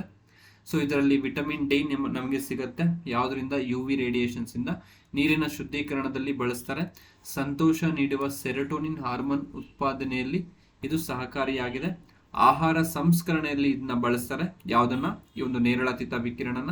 ಶಸ್ತ್ರಚಿಕಿತ್ಸೆ ಉಪಕರಣಗಳ ಸೋಂಕು ನಿವಾರಕವಾಗಿ ಬಳಸ್ತಾರೆ. ಯಾವುದನ್ನ? ಈ ಒಂದು ನೇರಳಾತೀತ ವಿಕಿರಣವನ್ನ ನೆನ್ಪಿಡಬೇಕು. ಕ್ಲಿಯರ್? ಎಸ್. ನೋಡಿ, ಇಲ್ಲಿ ಈ ಒಂದು ನೇರಳಾತೀತ ವಿಕಿರಣದಲ್ಲಿ ಟೈಪ್ಸ್ ಇದೆ. That is UVA, UVB, UVC ಅಂತ ಹೇಳ್ಬಿಟ್ಟು, ultraviolet A, ultraviolet B, ultraviolet C ಅಂತ ಹೇಳ್ಬಿಟ್ಟು. ನೋಡಿ, ಸೂರ್ಯನಿಂದ ಬರುವಾಗ ಅಲ್ಟ್ರಾವೈಲೆಟ್ ರೇಸು 3 ವಿಧದಲ್ಲಿ ಬರುತ್ತೆ, UVA, UVB, UVC ಅಂತ ಹೇಳ್ಬಿಟ್ಟು. ಸೊ ಇಲ್ಲಿ ಓಝೋನ್ ಲೇಯರ್ ಇದೆ. ಅಲ್ಟ್ರಾವೈಲೆಟ್ ಎ ಏನಾಗುತ್ತೆ, ಓಝೋನ್ ಪದರವನ್ನು ದಾಟಿ ಭೂಮಿಗೆ ಬರುತ್ತೆ, ಅಷ್ಟೊಂದು ಎಫೆಕ್ಟ್ ಏನು ಇರೋದಿಲ್ಲ. ಯಾವುದು? ಈ ಒಂದು UVA ಅಂತ ಹೇಳೋದು. ನೆಕ್ಸ್ಟ್ ನೋಡಿ, ಈ ಒಂದು UVB ಅಂತ ಕರಿತೀವಿ. ಇದು ಸ್ವಲ್ಪ ಮಟ್ಟಿಗೆ ಭೂಮಿಗೆ ರೀಚ್ ಆಗುತ್ತೆ, ಅರ್ಥಕ್ಕೆ ರೀಚ್ ಆಗುತ್ತೆ, ಸ್ವಲ್ಪ ಎಫೆಕ್ಟಿವ್ ಇರುತ್ತೆ ಕಂಪೇರ್ ಟು UVA. ಅರ್ಥ ಆಯ್ತಲ್ವಾ? ಈ UVB ಇಂದ ನಮ್ಗೊಂದು ಯೂಸು ಇದೆ. ನಮಗೆ ವಿಟಮಿನ್ ಡಿ ಸಿಗತ್ತೆ. ಈ ಒಂದು ಡಿ ಯಾವುದರಿಂದ ಸಿಗತ್ತೆ ಅಂದರೆ, ಈ ಒಂದು UVB ಅನ್ನೋ ಒಂದು ಅಲ್ಟ್ರಾವೈಲೆಟ್ ರೇಸು ನಮ್ಮ ಬಾಡಿ ಮೇಲೆ ಬಿದ್ದಾಗ ನಮಗೆ ವಿಟಮಿನ್ ಡಿ ಉತ್ಪಾದನೆ ಆಗಲು ಸಾಧ್ಯವಾಗುತ್ತೆ. ಅರ್ಥ ಆಯ್ತಲ್ವಾ? ಈಗ UVC ಅನ್ನೋದು ಕಂಪ್ಲೀಟ್ ಆಗಿ ಓಝೋನ್ ಇಂದ ತಡೆಯಲ್ಪಡುತ್ತೆ, ಓಝೋನ್ ಇಂದ ಹಂಗೆ ಮೇಲಕ್ಕೆ ಹೋಗುತ್ತೆ. ಇದು ತುಂಬಾ ಎಫೆಕ್ಟಿವ್ ಆಗಿರುತ್ತೆ, ತುಂಬಾ ಡೇಂಜರ್ ಆಗಿರುತ್ತೆ. ಯಾವುದು? Ultraviolet C. ಕ್ಲಿಯರ್? ಎಸ್. ನೋಡಿ ಇಲ್ಲಿ most of UV 98.7% that reaches our earth. 98.7% UVA ಅನ್ನೋದು ಅದು ನಮ್ಮ ಭೂಮಿಗೆ ರೀಚ್ ಆಗುತ್ತೆ. ಫೇಡಿಂಗ್ ಪೇಂಟ್ಸ್ ಅಂಡ್ ಡೈಸ್, ಬಣ್ಣಗಳು ಮತ್ತು ಬಣ್ಣಗಳ ಮರೆಯಾಗುವಿಕೆ ಆಗುತ್ತೆ ಇದರಿಂದ. Next UVA causes early ageing of the skin. So ಬೇಗನೆ ಒಂದು ಏಜ್ ಆಗಿರೋ ಥರ ಗೊತ್ತಾಗ್ತೀವಿ ಈ ಒಂದು ಜಾಸ್ತಿ UVAಗೆ ಎಕ್ಸ್ಪೋಸ್ ಮಾಡಿದ್ರೆ. UVA causes skin cancer and called melanoma. So melanoma ಅಂತ ಒಂದು ಸ್ಕಿನ್ ಕ್ಯಾನ್ಸರ್ ಬರುತ್ತೆ. ಅದಕ್ಕೆ ಕಾರಣ ಯಾವುದಪ್ಪ ಅಂದರೆ ಈ ಒಂದು UVA ಆಗಿರುತ್ತೆ. ಅರ್ಥ ಆಯ್ತಲ್ವಾ? ಎಸ್. ನೆಕ್ಸ್ಟ್ ನೋಡಿ UVB ಅಂತ ಕರಿತೀವಿ, ನೇರಳಾತೀತ B ಅಂತ ಕರಿತೀವಿ. 1.3% of UV reaches earth surface is highly affected by ozone. Ozone ಇಂದ ತಡೆಯಲ್ಪಡುತ್ತೆ, ಬಟ್ 1.3 ಅಷ್ಟೇ ಇದು ರೀಚ್ ಆಗುತ್ತೆ. These rays are responsible for sunburn and tan. ನಮಗೆ ಟ್ಯಾನ್ ಆಗಲಿಕ್ಕೆ, ನಮ್ಮ ಚರ್ಮ ಕಪ್ಪಾಗಲಿಕ್ಕೆ ಇದು ಕಾರಣವಾಗುತ್ತೆ. ನೆಕ್ಸ್ಟ್ ನೋಡಿ, for the production of vitamin D 270 to 300 nanometre wavelengths are suitable. ಒಂದು ವಿಟಮಿನ್ ಡಿ ನಮ್ಮ ಬಾಡಿಯಲ್ಲಿ ಉತ್ಪಾದನೆ ಆಗಬೇಕು ಅಂದರೆ ಈ ಒಂದು ನೇರಳಾತೀತ B ಅನ್ನೋದು ಅಥವಾ ಅಲ್ಟ್ರಾವೈಲೆಟ್ B ಅನ್ನೋದು ತುಂಬಾ ಇಂಪಾರ್ಟೆಂಟ್ ರೋಲ್ನ ಪ್ಲೇ ಮಾಡುತ್ತೆ. ಕ್ಲಿಯರ್? ಎಸ್. ನೆಕ್ಸ್ಟ್ UVC ಅಂತ ಕರಿತೀವಿ. UVC rays do not reach earth surface as most of them and absorbed by the atmospheric nitrogen, oxygen and ozone and the rest of the scatter. ಒಂದು ozone ಏನಿದೆ ಅದರಿಂದ, ಮತ್ತೆ atmospheric nitrogen ಏನಿದೆ ಅದರಿಂದ, oxygen ಏನಿದೆ ಅದರಿಂದ ಇವೆಲ್ಲ ಹೀರಲ್ಪಡುತ್ತವೆ. ಯಾವುದು? ಈ ಒಂದು UVC ಅನ್ನೋದು ಅಲ್ಟ್ರಾವೈಲೆಟ್ ರೇಡಿಯೇಷನ್ C ಅಂತ ಹೇಳೋದು. ಮಿಕ್ಕ ಕೆಲವು ಏನಾಗುತ್ತೆ ಅಲ್ಲಿಂದ ಅಲ್ಲಿಗೆ ಸ್ಕ್ಯಾಟರ್ ಆಗುತ್ತೆ ಓಝೋನ್ ಇಂದ ಆ ಕಡೆ. Clear? So UVC causes damage on skin. ಈ ಒಂದು ಓಝೋನ್ ಏನಾದರೂ ಡಿಪ್ಲೇಷನ್ ಆಯಿತು, ತೂತ್ ಬಿತ್ತು ಅಂದರೆ ಅದರಿಂದ ಬಂದು ಏನು ಇದು ಉಂಟು ಮಾಡುತ್ತೆ? ಸ್ಕಿನ್ ಡ್ಯಾಮೇಜ್ನ ಉಂಟು ಮಾಡುತ್ತೆ. ಯಾವುದು? ಈ ಒಂದು UVC ಅನ್ನೋ ಒಂದು UV ಟೈಪ್ ಆಗಿರುತ್ತೆ. ಅದು ಆ ಥರ ಒಂದು ಎಫೆಕ್ಟನ್ನು ಬೀರುತ್ತೆ ನಮ್ಮ ಮೇಲೆ. ಕ್ಲಿಯರ್? ಎಸ್. ನೋಡಿ ಇಲ್ಲಿ ಒಂದು ರೇಡಿಯೇಷನ್ ನಮ್ಗೇನು ಆಗಬಾರ್ದು ಅಂದ್ರೆ ನಾವೇನು ಮಾಡಬೇಕು? ಸನ್ ಗ್ಲಾಸಸ್ಸನ್ನು ಯೂಸ್ ಮಾಡಬೇಕು ಸೇಫ್ಟಿಯಾಗಿ. ಮತ್ತೆ ಒಂದು ಸನ್ಸ್ಕ್ರೀನ್ಸ್ ಎಲ್ಲ ಹಚ್ಕೋಬೇಕು ಸೇಫ್ಟಿಯಾಗಿ. ಈ ಒಂದು ಹೋಟೆಲ್ಸಲ್ಲಿ ನೀವು ಈ ಥರ ಒಂದು ಲೈಟಿಂಗ್ಸ್ ನೋಡಿರ್ಬೋದು, ಅಲ್ಲೆಲ್ಲ ಹೋಗಿ ಒಂದು ಇನ್ಸೆಕ್ಟ್ಸು ಅಥವಾ ಹುಳುಗಳೆಲ್ಲ ಹೋಗಿ ಅಲ್ಲಿ ಬಿದ್ದಿರುತ್ತೆ, ಆ ಲೈಟ್ ಹತ್ರನೇ ಇರುತ್ತೆ. ಸೊ ಈ ಲೈಟ್ ಅನ್ನೋದು ಒಂದು ಇನ್ಸೆಕ್ಟ್ಸ್ನ ಅಟ್ರಾಕ್ಟ್ ಮಾಡೋ ಒಂದು ಕೆಪಾಸಿಟಿ ಇರುತ್ತೆ ಈ ಒಂದು ಲೈಟ್ಗೆ. ಈ ಒಂದು ಲೈಟ್ ಯಾವುದು ಅಂದರೆ ದಟ್ ಈಸ್ ಅಲ್ಟ್ರಾವೈಲೆಟ್ ರೇಸ್ ಅಂತ ಕರಿತೀವಿ. ಕ್ಲಿಯರ್? ನೋಡಿ ಇಲ್ಲಿ ವಾಟರ್ ಫಿಲ್ಟರ್ಸ್ ಅಲ್ಲಿ ನೀವು ನೋಡಿರ್ಬೋದು, ಗಮನಿಸಿರ್ಬೋದು, UV ಅಂತ ಬರ್ದಿರ್ತಾರೆ. ಆ ಒಂದು ಒಂದು ನೀರಿಗೆ ನಾವೇನ್ ಮಾಡ್ತೀವಿ? UVನ ಪಾಸ್ ಮಾಡ್ತೀವಿ. UVನ ಪಾಸ್ ಮಾಡೋದ್ರಿಂದ ಏನಾಗುತ್ತೆ? ಆ ಒಂದು ಮೈಕ್ರೋ ಆರ್ಗನಿಸಮ್ಸ್ ಅನ್ನೋದು ಸತ್ತೋಗುತ್ತೆ. ಕ್ಲಿಯರ್? ಆದ್ರಿಂದ ನಾವು UV ರೇಡಿಯೇಷನ್ಸ್ನ ವಾಟರ್ ಪ್ಯೂರಿಫಿಕೇಶನ್ ಅಲ್ಲಿ ಬಳಸ್ತೀವಿ, ನೆನ್ಪಿಡ್ಬೇಕು. ಕ್ಲಿಯರ್? ಎಸ್. ನೋಡಿ, it causes skin tanning and burning. ವಿಕಿರಣಗಳಿಂದ ಚರ್ಮದ ರೋಗಗಳು ಬರುತ್ತವೆ, ಚರ್ಮದ ಕ್ಯಾನ್ಸರ್ ಬರುವ ಚಾನ್ಸಸ್ ಇರುತ್ತೆ. ನಮ್ಮ ರೆಟಿನಾ ಕೂಡ ಹಾನಿಕರವಾಗಿರುತ್ತೆ ಈ ಒಂದು UV ರೇಡಿಯೇಷನ್ಸ್ ಇಂದ, ನೆನ್ಪಿಡಬೇಕು. ಕ್ಲಿಯರ್? ಎಸ್. ನೆಕ್ಸ್ಟ್ ನೋಡಿ, ಕ್ಷ ಕಿರಣಗಳು ಅಂತ ಕರಿತೀವಿ ಅಥವಾ ಎಕ್ಸ್ರೇಸ್ ಅಂತ ಕರಿತೀವಿ. Discovered by William Conrad Roentgen ಅಂತ ಹೇಳ್ಬಿಟ್ಟು. ಸೊ ರಾಂಟಜನ್ ಅನ್ನೋ ಒಬ್ಬ ಸೈಂಟಿಸ್ಟ್ ಏನ್ ಮಾಡ್ತಾನೆ? William Conrad Roentgen. ಸೊ ಎಷ್ಟರಲ್ಲಿ? 1895ರಲ್ಲಿ ಡಿಸ್ಕವರ್ ಮಾಡ್ತಾನೆ. ಯಾವುದನ್ನ? ಈ ಒಂದು ಎಕ್ಸ್ರೇನ, ಕ್ಷ ಕಿರಣಗಳನ್ನ. ಈ ಒಂದು ಇವ್ರಿಗೆ ಏನ್ ಬರುತ್ತೆ? ನೊಬೆಲ್ ಸಿಗುತ್ತೆ. ಎಷ್ಟರಲ್ಲಿ? 1901ರಲ್ಲಿ ನೊಬೆಲ್ ಸಿಗುತ್ತೆ. ಮೊಟ್ಟ ಮೊದಲಿಗೆ ನೊಬೆಲ್ ಯಾರಿಗೆ ಸಿಗುತ್ತೆ ಅಂದ್ರೆ ದಟ್ ಈಸ್ ರಾಂಟಜನ್ಗೆ ಆಗಿರುತ್ತೆ in the field of physics, that to ಎಕ್ಸ್ರೇಗೆ. ಕ್ಲಿಯರ್? ಸೊ ಈ ಒಂದು ಎಕ್ಸ್ರೇ ಏನಾಗುತ್ತೆ? ಫ್ರೀಕ್ವೆನ್ಸಿ ಇಸ್ ಮ್ಯಾಕ್ಸಿಮಮ್ ಇರುತ್ತೆ, ವೇವ್ ಲೆಂತ್ ಅನ್ನೋದು ಮಿನಿಮಮ್ ಇರುತ್ತೆ. ಸೊ ವೇವ್ ಲೆಂತ್ ಅನ್ನೋದು ಕಡಿಮೆ ಇರುತ್ತೆ, ಫ್ರೀಕ್ವೆನ್ಸಿ ಅನ್ನೋದು ಜಾಸ್ತಿ ಇರುತ್ತೆ, ಎನರ್ಜಿ ಅನ್ನೋದು ಕೂಡ ಜಾಸ್ತಿನೇ ಇರುತ್ತೆ. ಕ್ಲಿಯರ್? ಸೊ ತರಂಗಾಂತರ ಕಡಿಮೆ ಇದ್ದು ಆವರ್ತನವು ಹೆಚ್ಚಾಗಿದೆ. ಇದನ್ನ ಮೂಳೆ ಮುರಿತ ಗುರುತಿಸಲು ಬಳಸ್ತಾರೆ. ಏನಾದರೂ ನಮಗೆ ಬೋನ್ ಫ್ರಾಕ್ಚರ್ ಆಗಿದ್ರೆ ಅದನ್ನೆಲ್ಲ ಗುರುತಿಸ್ಲಿಕ್ಕೆ ಇದನ್ನ ಬಳಸ್ತಾರೆ. ಯಾವ್ದನ್ನ? ಈ ಒಂದು ಎಕ್ಸ್ರೇಸ್ನ. Clear? Yes. X rays are X radiations on the form of electromagnetic radiations. ಇದೊಂದು ವಿದ್ಯುತ್ ಕಾಂತೀಯ ವಿಕಿರಣ ಆಗಿರುತ್ತೆ. They are powerful wave. Electromagnetic energy ತುಂಬಾ ಎನರ್ಜೆಟಿಕ್ ಆಗಿರುತ್ತೆ, ಡಿಸ್ಕಸ್ ಮಾಡಿದ್ವಿ. Most of them have a wavelength ranging from 0.01 to 10 ಅಂತ ಕರಿತೀವಿ, ನ್ಯಾನೋಮೀಟರ್. ಸೊ ಕರೆಸ್ಪಾಂಡಿಂಗ್ ಫ್ರೀಕ್ವೆನ್ಸಿಯಿಂದ ರೇಂಜ್ 3 × 10⁻19 Hz to 3 × 10⁻16 Hz ಆಗಿರುತ್ತೆ. ಅರ್ಥ ಆಯ್ತಲ್ವಾ? ಎಸ್. ಇಂದು ಎಕ್ಸ್ರೇಸ್ ನ ಪ್ರಾಪರ್ಟೀಸ್ ಏನಿರುತ್ತೆ, ಹ್ಯಾವ್ ಶಾರ್ಟರ್ ವೇವ್ ಲೆಂತ್ ಅನ್ನೋದು ತುಂಬಾ ಕಡಿಮೆ ಇರುತ್ತೆ, ತರಂಗ ದೂರ ಅನ್ನೋದು ಕಡಿಮೆ ಇರುತ್ತೆ, ಎನರ್ಜಿ ಅನ್ನೋದು ಜಾಸ್ತಿ ಇರುತ್ತೆ. It is used to capture the human skeleton defect, ಮಾನವನ ಅಸ್ಥಿ ಪಂಜರದ ದೋಷಗಳನ್ನು ಸೆರೆ ಇಡಲು ಇದನ್ನ ಬಳಸ್ತಾರೆ. ಯಾವ್ದನ್ನ? ಈ ಎಕ್ಸ್ರೇಸ್ ನ.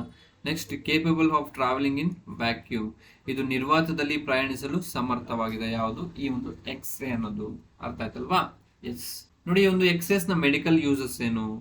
Medical purpose, detect the breaking in human bones, ಏನಾದರೂ ಒಂದು ಮೂಳೆಗಳಲ್ಲಿ ಏನಾದರೂ ಡ್ಯಾಮೇಜ್ ಆಗಿದ್ರೆ ಅದನ್ನ ಡಿಟೆಕ್ಟ್ ಮಾಡಲಿಕ್ಕೆ ಇದು ಸಹಕಾರಿಯಾಗುತ್ತೆ. ಯಾವುದು? ಎಕ್ಸ್ರೇ. ನೆಕ್ಸ್ಟ್ ನೋಡು, ಅದರಲ್ಲಿ ಒಂದು 2D ಎಕ್ಸ್ರೇ ಇದೆ, 3D ಎಕ್ಸ್ರೇ ಇದೆ, ಸಿಟಿ ಸ್ಕ್ಯಾನ್ ಇದೆ, ಇಂಡಸ್ಟ್ರಿಯಲ್ ಕ್ವಾಲಿಟಿ ಕಂಟ್ರೋಲ್ ಅಲ್ಲಿ ಬಳಸ್ತಾರೆ. ಏನಂದ್ರು ಇಂಡಸ್ಟ್ರಿಯಲ್ ಕ್ವಾಲಿಟಿ ಕಂಟ್ರೋಲ್ ಅಂತ ಕರಿತೀವಲ್ಲ, ಅಲ್ಲೆಲ್ಲ ಬಳಸೋದು ಯಾವುದು ಅಂದ್ರೆ ದಟ್ ಈಸ್ ಎಕ್ಸ್ರೇಸ್ ನ ಬಳಸ್ತಾರೆ. ಸೆಕ್ಯೂರಿಟಿ ಪರ್ಪಸ್ ಅಲ್ಲಿ ಬಳಸ್ತಾರೆ. ಯಾವ್ದನ್ನ? ಈ ಒಂದು ಎಕ್ಸ್ರೇಸ್ ನ.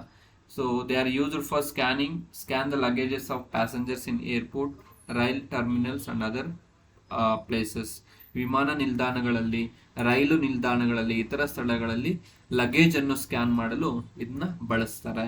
ನೆಕ್ಸ್ಟ್, ಇಂಡಸ್ಟ್ರಿಯಲ್ ಪರ್ಪಸ್ ಆಗಿ ಬಳಸ್ತಾರೆ, ಕೈಗಾರಿಕಾ ಉದ್ದೇಶವಾಗಿ ಬಳಸ್ತಾರೆ. Widely used to detect the defect in weldings.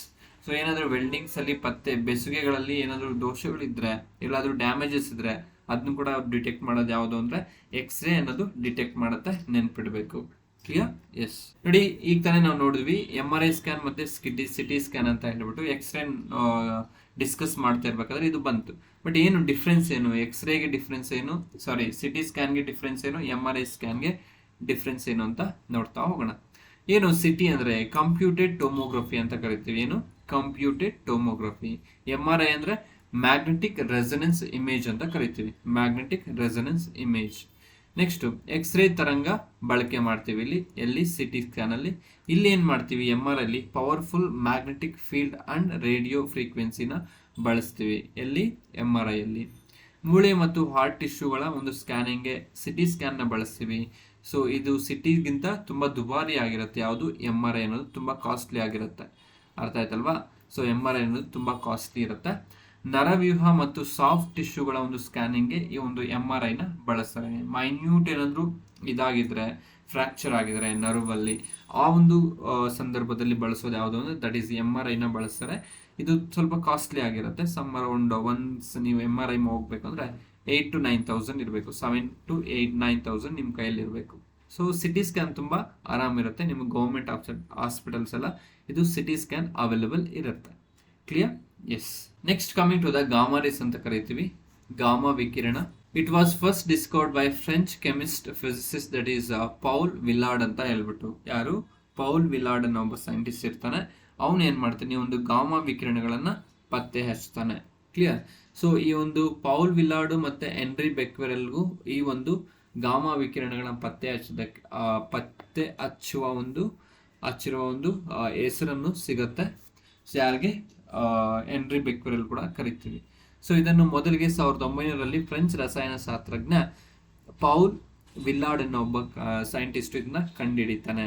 So ಇದಕ್ಕೆ ಶಾರ್ಟೆಸ್ಟ್ ತುಂಬಾ ಕಡಿಮೆ ಇರುತ್ತೆ ವೇವ್ ಲೆಂತ್, ಫ್ರೀಕ್ವೆನ್ಸಿ ತುಂಬಾ ಜಾಸ್ತಿ ಇರುತ್ತೆ, ಎನರ್ಜಿ ಅನ್ನೋದು ತುಂಬಾ ಜಾಸ್ತಿ ಇರುತ್ತೆ. ನೆನಪಿರ್ಬೇಕು. ಸೊ ತರಂಗಾಂತರ ಕಡಿಮೆ ಇದೆ, ಆವರ್ತನವು ಹೆಚ್ಚಾಗಿದ್ದು ಶಕ್ತಿಯು ಹೆಚ್ಚಾಗಿರುತ್ತೆ. ಕ್ಲಿಯರ್?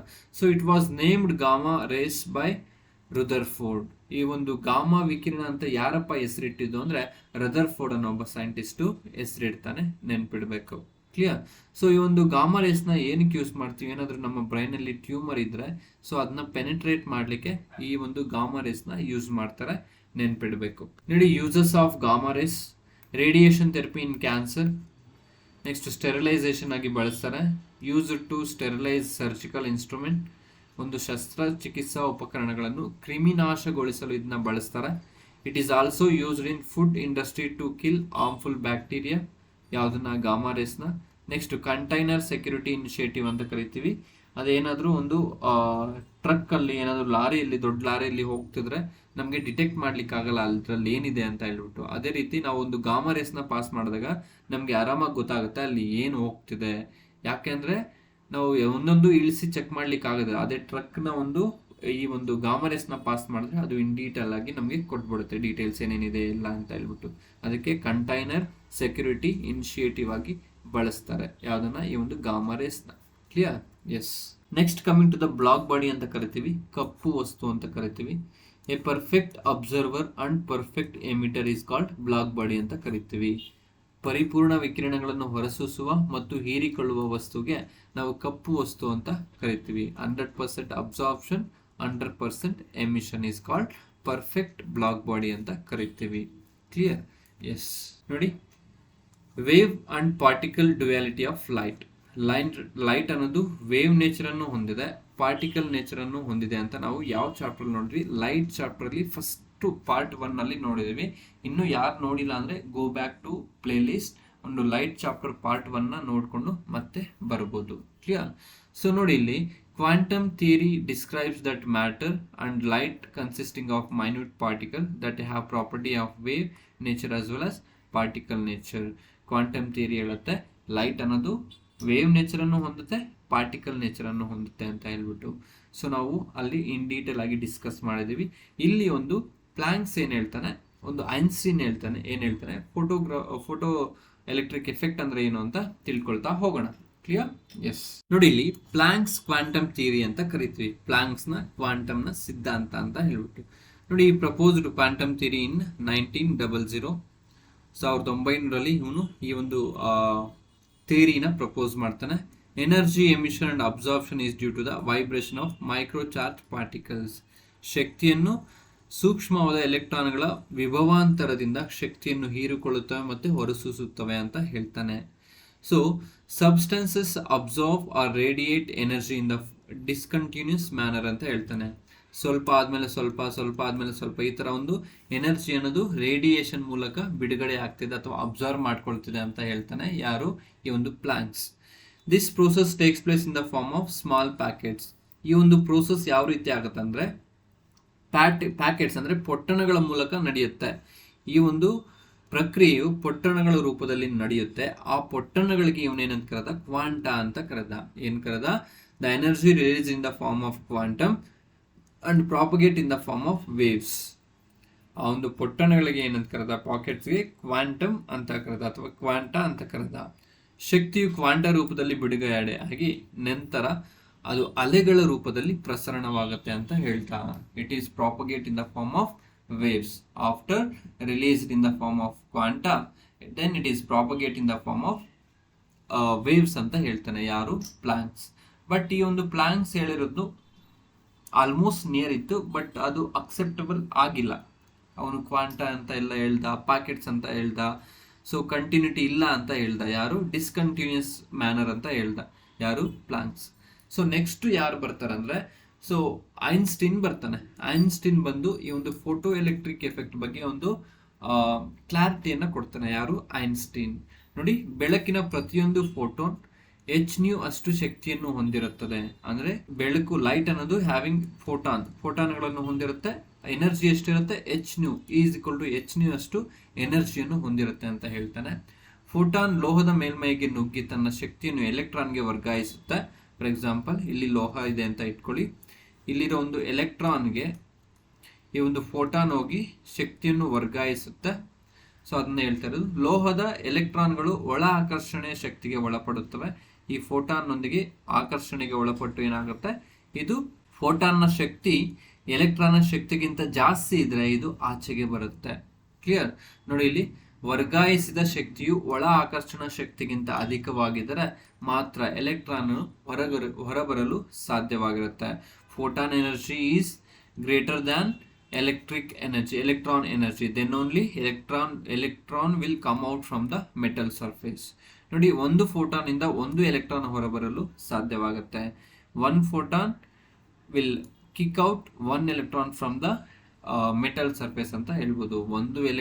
ಒಂದು ಫೋಟಾನ್ ಇಂದ ಒಂದು ಎಲೆಕ್ಟ್ರಾನ್ ಮಾತ್ರ ಹೊರಬರಲು ಸಾಧ್ಯವಾಗುತ್ತೆ ಅಂತ ಹೇಳ್ತಾನೆ. ಯಾರು? ಈ ಒಂದು ಐನ್ಸ್ಟೀನ್. ಕ್ಲಿಯರ್?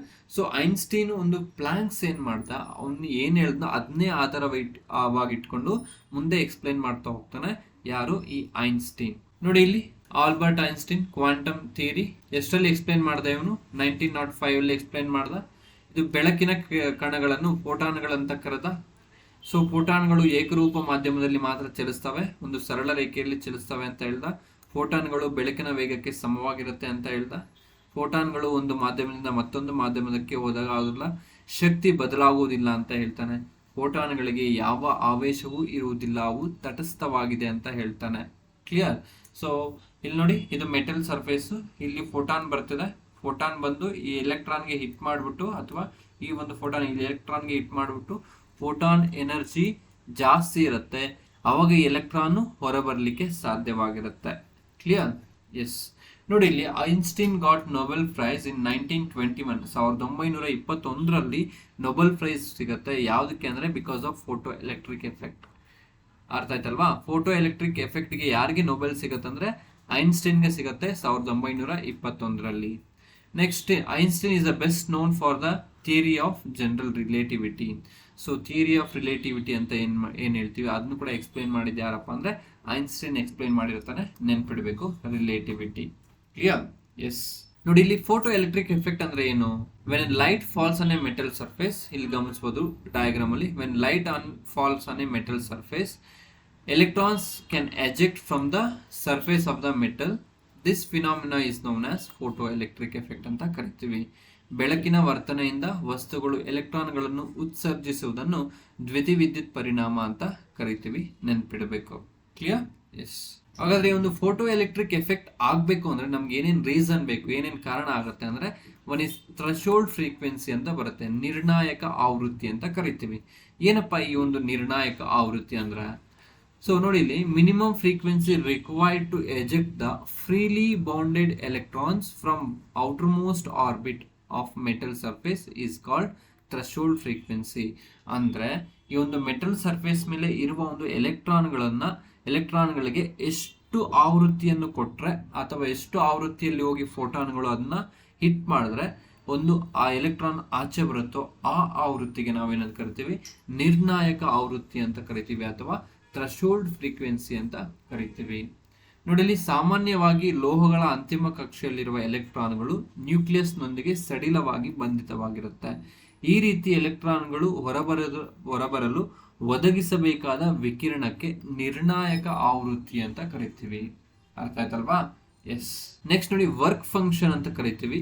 ವರ್ಕ್ ಫಂಕ್ಷನ್ ಏನಪ್ಪ? ಈ ಒಂದು ವರ್ಕ್ ಫಂಕ್ಷನ್ ಅಂದ್ರೆ, ಅದು ಒಂದು ಎಲೆಕ್ಟ್ರಾನ್ ಯಾವ ತರ ಒಂದು ಹೊರಗೆ ಬರಬೇಕು, ಆ ಒಂದು ಎಲೆಕ್ಟ್ರಾನ್ ಹೊರಗೆ ಬರಬೇಕಂದ್ರೆ ಎಷ್ಟು ಎನರ್ಜಿನ ನಾವು, ಎಷ್ಟು ವರ್ಕ್ ಅನ್ನ ಮಾಡಬೇಕು, ಎಷ್ಟು ಕೆಲಸವನ್ನ ಮಾಡಬೇಕು ಅನ್ನೋದನ್ನ ನಾವು ವರ್ಕ್ ಫಂಕ್ಷನ್ ಅಂತ ಕರಿತೀವಿ. ನೋಡಿ, ಇಲ್ಲಿ minimum energy required to just eject the electron from the metal surface, ಇದಕ್ಕೆ ನಾವೇನಂತ ಕರಿತೀವಿ? ವರ್ಕ್ ಫಂಕ್ಷನ್ ಅಂತ ಕರಿತೀವಿ, ನೆನ್ಪಿಡಬೇಕು. ಕ್ಲಿಯರ್? ಎಸ್. ನೆಕ್ಸ್ಟ್ ನೋಡಿ, ಮೋಸ್ಟ್ ಇಂಪಾರ್ಟೆಂಟ್ ಈ ಒಂದು ಸ್ಲೈಡ್ ತುಂಬಾ ಇಂಪಾರ್ಟೆಂಟ್ ಆಗಿರುತ್ತೆ. ಲೋಹದ ಮೇಲೆ ರೇಡಿಯೋ ತರಂಗ, ಸೂಕ್ಷ್ಮ ತರಂಗ, ಅವಗೆಂಪು ವಿಕಿರಣಗಳು ಬಿದ್ದಾಗ ದ್ಯುತಿ ಪರಿಣಾಮ ಉಂಟಾಗುವುದಿಲ್ಲ. ಏಕೆಂದರೆ ಈ ವಿಕಿರಣಗಳಿಂದ ನಿರ್ಣಾಯಕ ಆವೃತ್ತಿಗಿಂತ ಕಡಿಮೆ ಶಕ್ತಿ ಇರುವುದರಿಂದ ಅವುಗಳಲ್ಲಿ ಎಲೆಕ್ಟ್ರಾನ್ಗಳನ್ನು ಹೊರಬರಿಸಲು ಸಾಧ್ಯವಾಗಿರುವುದಿಲ್ಲ. ಅಂದರೆ radio waves, microwaves, infrared race ಇವೆಲ್ಲ ಏನಾಗುತ್ತೆ? ಫೋಟೋ ಎಲೆಕ್ಟ್ರಿಕ್ ಎಫೆಕ್ಟ್ ನ ಉಂಟು ಮಾಡುವುದಿಲ್ಲ. ಯಾಕೆಂದ್ರೆ ಎನರ್ಜಿ ಅನ್ನೋದು ಕಡಿಮೆ ಇರುತ್ತೆ, ವೇವ್ ಲೆಂತ್ ಅನ್ನೋದು ಜಾಸ್ತಿ ಇರುತ್ತೆ, ಫ್ರೀಕ್ವೆನ್ಸಿ ಅನ್ನೋದು ಕಡಿಮೆ ಇರುತ್ತೆ. ನಮ್ಗೆ ಇಲ್ಲೇನ್ ಬೇಕು? ಫ್ರೀಕ್ವೆನ್ಸಿನೇ ಜಾಸ್ತಿ ಬೇಕು. ನಿರ್ಣಾಯಕ ಫ್ರೀಕ್ವೆನ್ಸಿ ಜಾಸ್ತಿ ಇದ್ರೆ ಮಾತ್ರ ಒಂದು ಎಲೆಕ್ಟ್ರಾನ್ ಹೊರಬರಲಿಕ್ಕೆ ಸಾಧ್ಯವಾಗುತ್ತೆ. ಅದೇ ಇಲ್ಲಿ ನೋಡಿ, ನೇರಳಾತೀತ ವಿಕಿರಣ, ಎಕ್ಸ್ರೇಸು, ಗಾಮಾ ರೇಸು ಇವೆಲ್ಲ ಏನಾಗುತ್ತೆ? ಎಲೆಕ್ಟ್ರಾನ್ಗಳನ್ನು ಹೊರಸೆಳೆಯುವಷ್ಟು ಶಕ್ತಿಯನ್ನು ಹೊಂದಿರುತ್ತವೆ. ಆಗ ಎಲೆಕ್ಟ್ರಾನ್ಗಳು ಉತ್ಸರ್ಜಿಸುತ್ತವೆ, ಫೋಟೋ ಎಲೆಕ್ಟ್ರಾನ್ಗಳು ಉತ್ಸರ್ಜಿತವಾಗುತ್ತವೆ. ಕ್ಲಿಯರ್? ಅರ್ಥ ಆಯ್ತಲ್ವಾ? Yes. Next coming to the laser ಅಂತ ತಿಳ್ಕೊಳ್ತಾ ಹೋಗೋಣ. ಲೇಸರ್ ಅಂತ ಕರಿತೀವಿ. ಲೇಸರ್ಗೆ ಒಂದು ಅಬ್ರಿವೇಷನ್ ಕೇಳ್ತಾ ಹೋಗ್ತಾರೆ. ಏನು ಲೇಸರ್ ಅಂದ್ರೆ? Light amplification stimulated emission of radiation ಅಂತ ಕರಿತೀವಿ. ಈ ಒಂದು ಲೇಸರ್ನ ಒಂದು ಯಾರಪ್ಪ ಕಂಡುಹಿಡಿದಿದ್ದು ಅಂದ್ರೆ, ದಟ್ ಈಸ್ ಥಿಯೋಡರ್ ಎಚ್ ಮೈಮನ್ ಅಂತ ಹೇಳ್ಬಿಟ್ಟು 1960ರಲ್ಲಿ ಕಂಡುಹಿಡ್ತಾನೆ. ಥಿಯೋಡರ್ ಎಚ್ ಮೈಮನ್ ಅನ್ನೋ ಒಬ್ಬ ಸೈಂಟಿಸ್ಟು. ಸೊ ಲೇಸರ್ ಅನ್ನೋದು ಒಂದು ಏಕವರ್ಣೀಯ ಬೆಳಕಿನ ಅತಿ ತೀವ್ರ ವಿಕಿರಣ ಪುಂಜವನ್ನು ಉತ್ಪಾದಿಸುವ ಸಾಧನವಾಗಿರುತ್ತೆ. ಇದೊಂದು ಮೋನೋಕ್ರೋಮೆಟಿಕ್ ಲೈಟ್ ಆಗಿರುತ್ತೆ. ಯಾವುದು? ಈ ಒಂದು ಲೇಸರ್. ಅರ್ಥ ಆಯ್ತಲ್ವಾ? ಎಸ್. ನೋಡಿ, ಲೇಸರ್ನ ಗುಣಲಕ್ಷಣಗಳು ನೋಡ್ತಾ ಹೋಗೋಣ. Properties are characteristics of laser. An intense beam of monochromatic light ಆಗಿರುತ್ತೆ. So it is travels in a straight line. ಇದು ಒಂದು ಟ್ರಾನ್ಸ್ವರ್ಸ್ ವೇವ್ ಆಗಿರುತ್ತೆ, ಅಡ್ಡ ಅಲೆ ಆಗಿರುತ್ತೆ. ಲೇಸರ್ ಬೆಳಕು ನಿರ್ದಿಷ್ಟವಾಗಿ ಒಂದೇ ದಿಕ್ಕಿನಲ್ಲಿ ಚಲಿಸುತ್ತೆ. ಸೊ ಲೇಸರ್ ಸಾಮಾನ್ಯ ಬೆಳಕಿಗಿಂತ ಹೆಚ್ಚು ತೀವ್ರತೆಯನ್ನು ಹೊಂದಿರುತ್ತೆ. ಲೇಸರ್ ಬೆಳಕು ಅಡ್ಡ ಅಲೆಗಳನ್ನು ಹೊಂದಿರುತ್ತೆ. ಇದು ಅಡ್ಡ ಅಲೆಗಳಾಗಿರುತ್ತೆ, ನೀಲ ಅಲೆಗಳು ಅಲ್ಲ. ಶಬ್ದ ಅಲೆಗಳು ನೀಲ ಅಲೆಗಳಾಗಿರುತ್ತೆ. ಡಿಸ್ಕಸ್ ಮಾಡೋಣ ಸೌಂಡ್ ಚಾಪ್ಟರ್ ಅಲ್ಲಿ. ಕ್ಲಿಯರ್? ಎಸ್. ನೋಡಿ, ಅಪ್ಲಿಕೇಶನ್ಸ್ ಆಫ್ ಲೇಸರ್ಸ್ ನ ನೋಡ್ತಾ ಹೋಗೋಣ. ಏನು applications of lasers? Used in kidney stone treatment. Kidney stone ಮೂತ್ರಪಿಂಡ ಕಲ್ಲು ಚಿಕಿತ್ಸೆಯಲ್ಲಿ ಬಳಸ್ತಾರೆ. ಬ್ಲಡ್ಲೆಸ್ ಸರ್ಜರಿ ಅಂತ ಕರಿತೀವಿ, ರಕ್ತರಹಿತ ಚಿಕಿತ್ಸೆ ಅಂತ ಅಲ್ಲಿ ಬಳಸ್ತಾರೆ. Next used in I retina treatment. ಕಣ್ಣಿನ ರೆಟಿನಾ ಚಿಕಿತ್ಸೆಯಲ್ಲಿ ಬಳಸ್ತಾರೆ. Used in tooth cavity treatment. So ಒಂದು ಹಲ್ಲಿನ ಸಮಸ್ಯೆಯಲ್ಲಿ ಕೂಡ ಬಳಸ್ತಾರೆ. ಸ್ಕಿನ್ ಟ್ರೀಟ್ಮೆಂಟ್ ಅಲ್ಲಿ ಬಳಸ್ತಾರೆ, ಲೇಸರ್ ಥೆರಪಿ ಅಂತ ಬರುತ್ತೆ ಈಗ. ಸೊ ಚರ್ಮದ ಚಿಕಿತ್ಸೆಯಲ್ಲಿ ಕೂಡ ಈ ಒಂದು ಲೇಸರ್ ನ ಬಳಸ್ತಾರೆ, ನೆನ್ಪಿಡ್ಬೇಕು. ನೆಕ್ಸ್ಟ್ ನೋಡಿ, use to find accurate distance between two object. ಎರಡು ವಸ್ತುಗಳ ನಡುವಿನ ನಿಖರವಾದ ಅಂತರವನ್ನು ಕಂಡುಹಿಡಿಯಲಿಕ್ಕೆ ಈ ಒಂದು ಲೇಸರ್ ನ ಬಳಸ್ತಾರೆ. Used in accurate cutting and drilling. ನಿಖರವಾಗಿ ಕತ್ತರಿಸುವುದು ಮತ್ತು ಕೊರೆಯುವುದರಲ್ಲಿ ಬಳಸ್ತಾರೆ. ಸೊ ಲೇಸರ್ ಕಟ್ಟಿಂಗ್ ಅಂತ ಕರಿತೀವಿ ಡೈಮಂಡ್ ಅಲ್ಲೆಲ್ಲ, ಸೊ ಅದಕ್ಕೆ ಬಳಸ್ತಾರೆ. Next used in anti ballistic missile system. Anti ballistic ಕ್ಷಿಪಣಿ ವ್ಯವಸ್ಥೆಯಲ್ಲಿ ಬಳಸ್ತಾರೆ ಇದನ್ನ. ನೆಕ್ಸ್ಟ್ ಯೂಸ್ಡ್ ಇನ್ ಆಲೋಗ್ರಫಿ ಅಂತ ಕರಿತೀವಿ, ಅಂದ್ರೆ 3D ಆಂಗಲ್ ಪಿಕ್ಚರ್ಸ್ ಅಂತ ಕರಿತೀವಿ. ಸೊ ಅಲ್ಲೆಲ್ಲ ಯಾವ್ದನ್ನ ಬಳಸ್ತಾರೆ ಅಂದ್ರೆ ಈ ಒಂದು ಲೇಸರ್ ನ ಬಳಸ್ತಾರೆ, ನೆನ್ಪಿಡ್ಬೇಕು. ಕ್ಲಿಯರ್? ಎಸ್. ಹಾಗಾದ್ರೆ ಟೈಪ್ಸ್ ಆಫ್ ಲೇಸರ್ ಏನಾದ್ರು ಇದೆಯಾ? ಹೌದು, ಇದೆ. ಸೊ ಯಾವ್ದು ಟೈಪ್ಸ್ ಇದೆ ಅಂದ್ರೆ ಸಾಲಿಡ್ ಲೇಸರ್ ಇದೆ, ಲಿಕ್ವಿಡ್ ಲೇಸರ್ ಇದೆ, ಗ್ಯಾಸ್ ಲೇಸರ್ ಇದೆ, ಸೆಮಿ ಕಂಡಕ್ಟರ್ ಲೇಸರ್ ಇದೆ. ಸೊ ಕ್ವಿಕ್ ರಿವಿಷನ್ ಮಾಡ್ತಾ ಹೋಗೋಣ. ನೋಡಿ, ಇಲ್ಲಿ ಸಾಲಿಡ್ ಲೇಸರ್ ಇದೆ. ಸೊ ಇದನ್ನ ನಾವು ರೂಬಿ ಲೇಸರ್ ಅಂತಾದ್ರೂ ಕರಿತೀವಿ. Cr3+ doped with aluminium trioxide ಅಂತ ಕರಿತೀವಿ. Ruby laser are red in colour because of chromium ion. ಈ ಒಂದು ರೂಬಿ ಲೇಸರ್ ಅನ್ನೋದು ಕೆಂಪು ಬಣ್ಣವಾಗಿರುತ್ತೆ. ಇದು ತುಂಬಾ ಇಂಪಾರ್ಟೆಂಟ್, ಕ್ವಶನ್ ಕೇಳಿದ್ದಾರೆ. ರೂಬಿ ಲೇಸರ್ನ ಕೆಂಪು ಬಣ್ಣಕ್ಕೆ ಕಾರಣವೇನು ಅಂತ ಕ್ವಶನ್ ಕೇಳಿದ್ದಾರೆ. ಸೊ ಏನಪ್ಪ ಕಾರಣ ಅಂದ್ರೆ ಕ್ರೋಮಿಯಂ ಅಯಾನ್ ಅಂತ ಕರಿತೀವಿ. ಇಲ್ಲಿ ಕ್ರೋಮಿಯಂ ಅಯಾನ್ ಇದೆ, ಅದಕ್ಕೆ ಇದು ಕೆಂಪು ಬಣ್ಣದಲ್ಲಿ ಇರುತ್ತೆ. Construction of solid laser is simple ಆಗಿರುತ್ತೆ. Next efficiency of solid laser are high ಆಗಿರುತ್ತೆ. ಬಟ್ ಇದರೊಂದು ಡಿಸಡ್ವಾಂಟೇಜ್ ಏನಾದ್ರು ಇದೆಯಾ ಅಂದ್ರೆ ದಟ್ ಈಸ್ ಡಿಸಡ್ವಾಂಟೇಜ್ ಇದೆ, ಪವರ್ ಲಾಸ್ ಅನ್ನೋದು ಜಾಸ್ತಿ ಇರುತ್ತೆ. Due to heating of rod power loss ಅನ್ನೋದು ಜಾಸ್ತಿ ಇರುತ್ತೆ. ಕ್ಲಿಯರ್? ನೆಕ್ಸ್ಟ್ ನೋಡಿ, ರೂಬಿ ಲೇಸರ್ ಅನ್ನು ದೂರ ಕಂಡುಹಿಡಿಯಲು ಬಳಸ್ತಾರೆ. ವಜ್ರದಲ್ಲಿ ರಂಧ್ರ ಕೊರೆಯಲು ಬಳಸ್ತಾರೆ. ಚರ್ಮದ ಅರ್ಬುದ ರೋಗ ನಿವಾರಿಸಲು ನಿಯೋಡಿನಮ್ ಲೇಸರ್ ನ ಬಳಸ್ತಾರೆ. ನಿಯೋಡಿಯಂ ಇಟ್ರಿಯಂ ಲೇಸರ್ ಅಂತ ಕರಿತೀವಿ, ಅದನ್ನ ಬಳಸ್ತಾರೆ ಯಾವ್ದ್ರಲ್ಲಿ? ಅರ್ಬುದ ರೋಗದಲ್ಲಿ. Clear? Yes. Next liquid laser ಅಂತ ನೋಡಿ, it is also known as dye laser ಅಂತ ಕರಿತೀವಿ. Sodium fluorescein laser, rhodamine B, rhodamine 6G ಅಂತ ಕರಿತೀವಿ. ಇದೆಲ್ಲ ಲಿಕ್ವಿಡ್ ಲೇಸರ್ಸ್ ಆಗಿರುತ್ತೆ. These lasers are commonly used for medical ಪರ್ಪಸಸ್ಗೆ ಯೂಸ್ ಮಾಡ್ತಾರೆ. ಐಸೋಟೋಪ್ ಸಪರೇಟ್ ಮಾಡಲಿಕ್ಕೆ ಬಳಸ್ತಾರೆ. ಐಸೋಟೋಪ್ಸ್ ನ ಬೇರ್ಪಡಿಸಲಿಕ್ಕೆ ಬಳಸ್ತಾರೆ. ಸ್ಪೆಕ್ಟ್ರೋಸ್ಕೋಪಿಯಲ್ಲಿ ಬಳಸ್ತಾರೆ.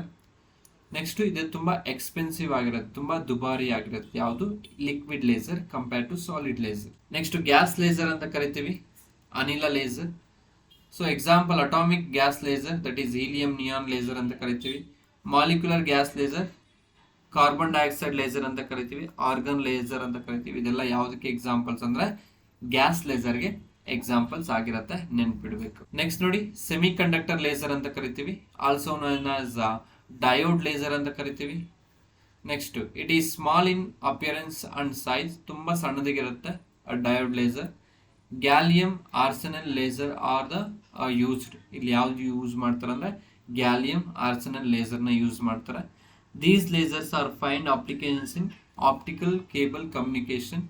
ಸೊ ದ್ವಿತೀಯಲೆಗಳು ಅಂತ ಕರಿತೀವಿ, ಅಥವಾ ಆಪ್ಟಿಕ್ ಕೇಬಲ್ ಸಂವಹನದಲ್ಲಿ ಬಳಸ್ತಾರೆ ಇದನ್ನ. ಯಾವ್ದನ್ನ? ಸೆಮಿ ಕಂಡಕ್ಟರ್ ಲೇಸರ್ ಅಲ್ಲಿ ಪವರ್ ಕನ್ಸಂಪ್ಷನ್ ಕಡಿಮೆ ಇರುತ್ತೆ, ವಿದ್ಯುತ್ ಬಳಕೆ ತುಂಬಾ ಕಡಿಮೆ ಇರುತ್ತೆ. ಯಾವ್ದ್ರಲ್ಲಿ?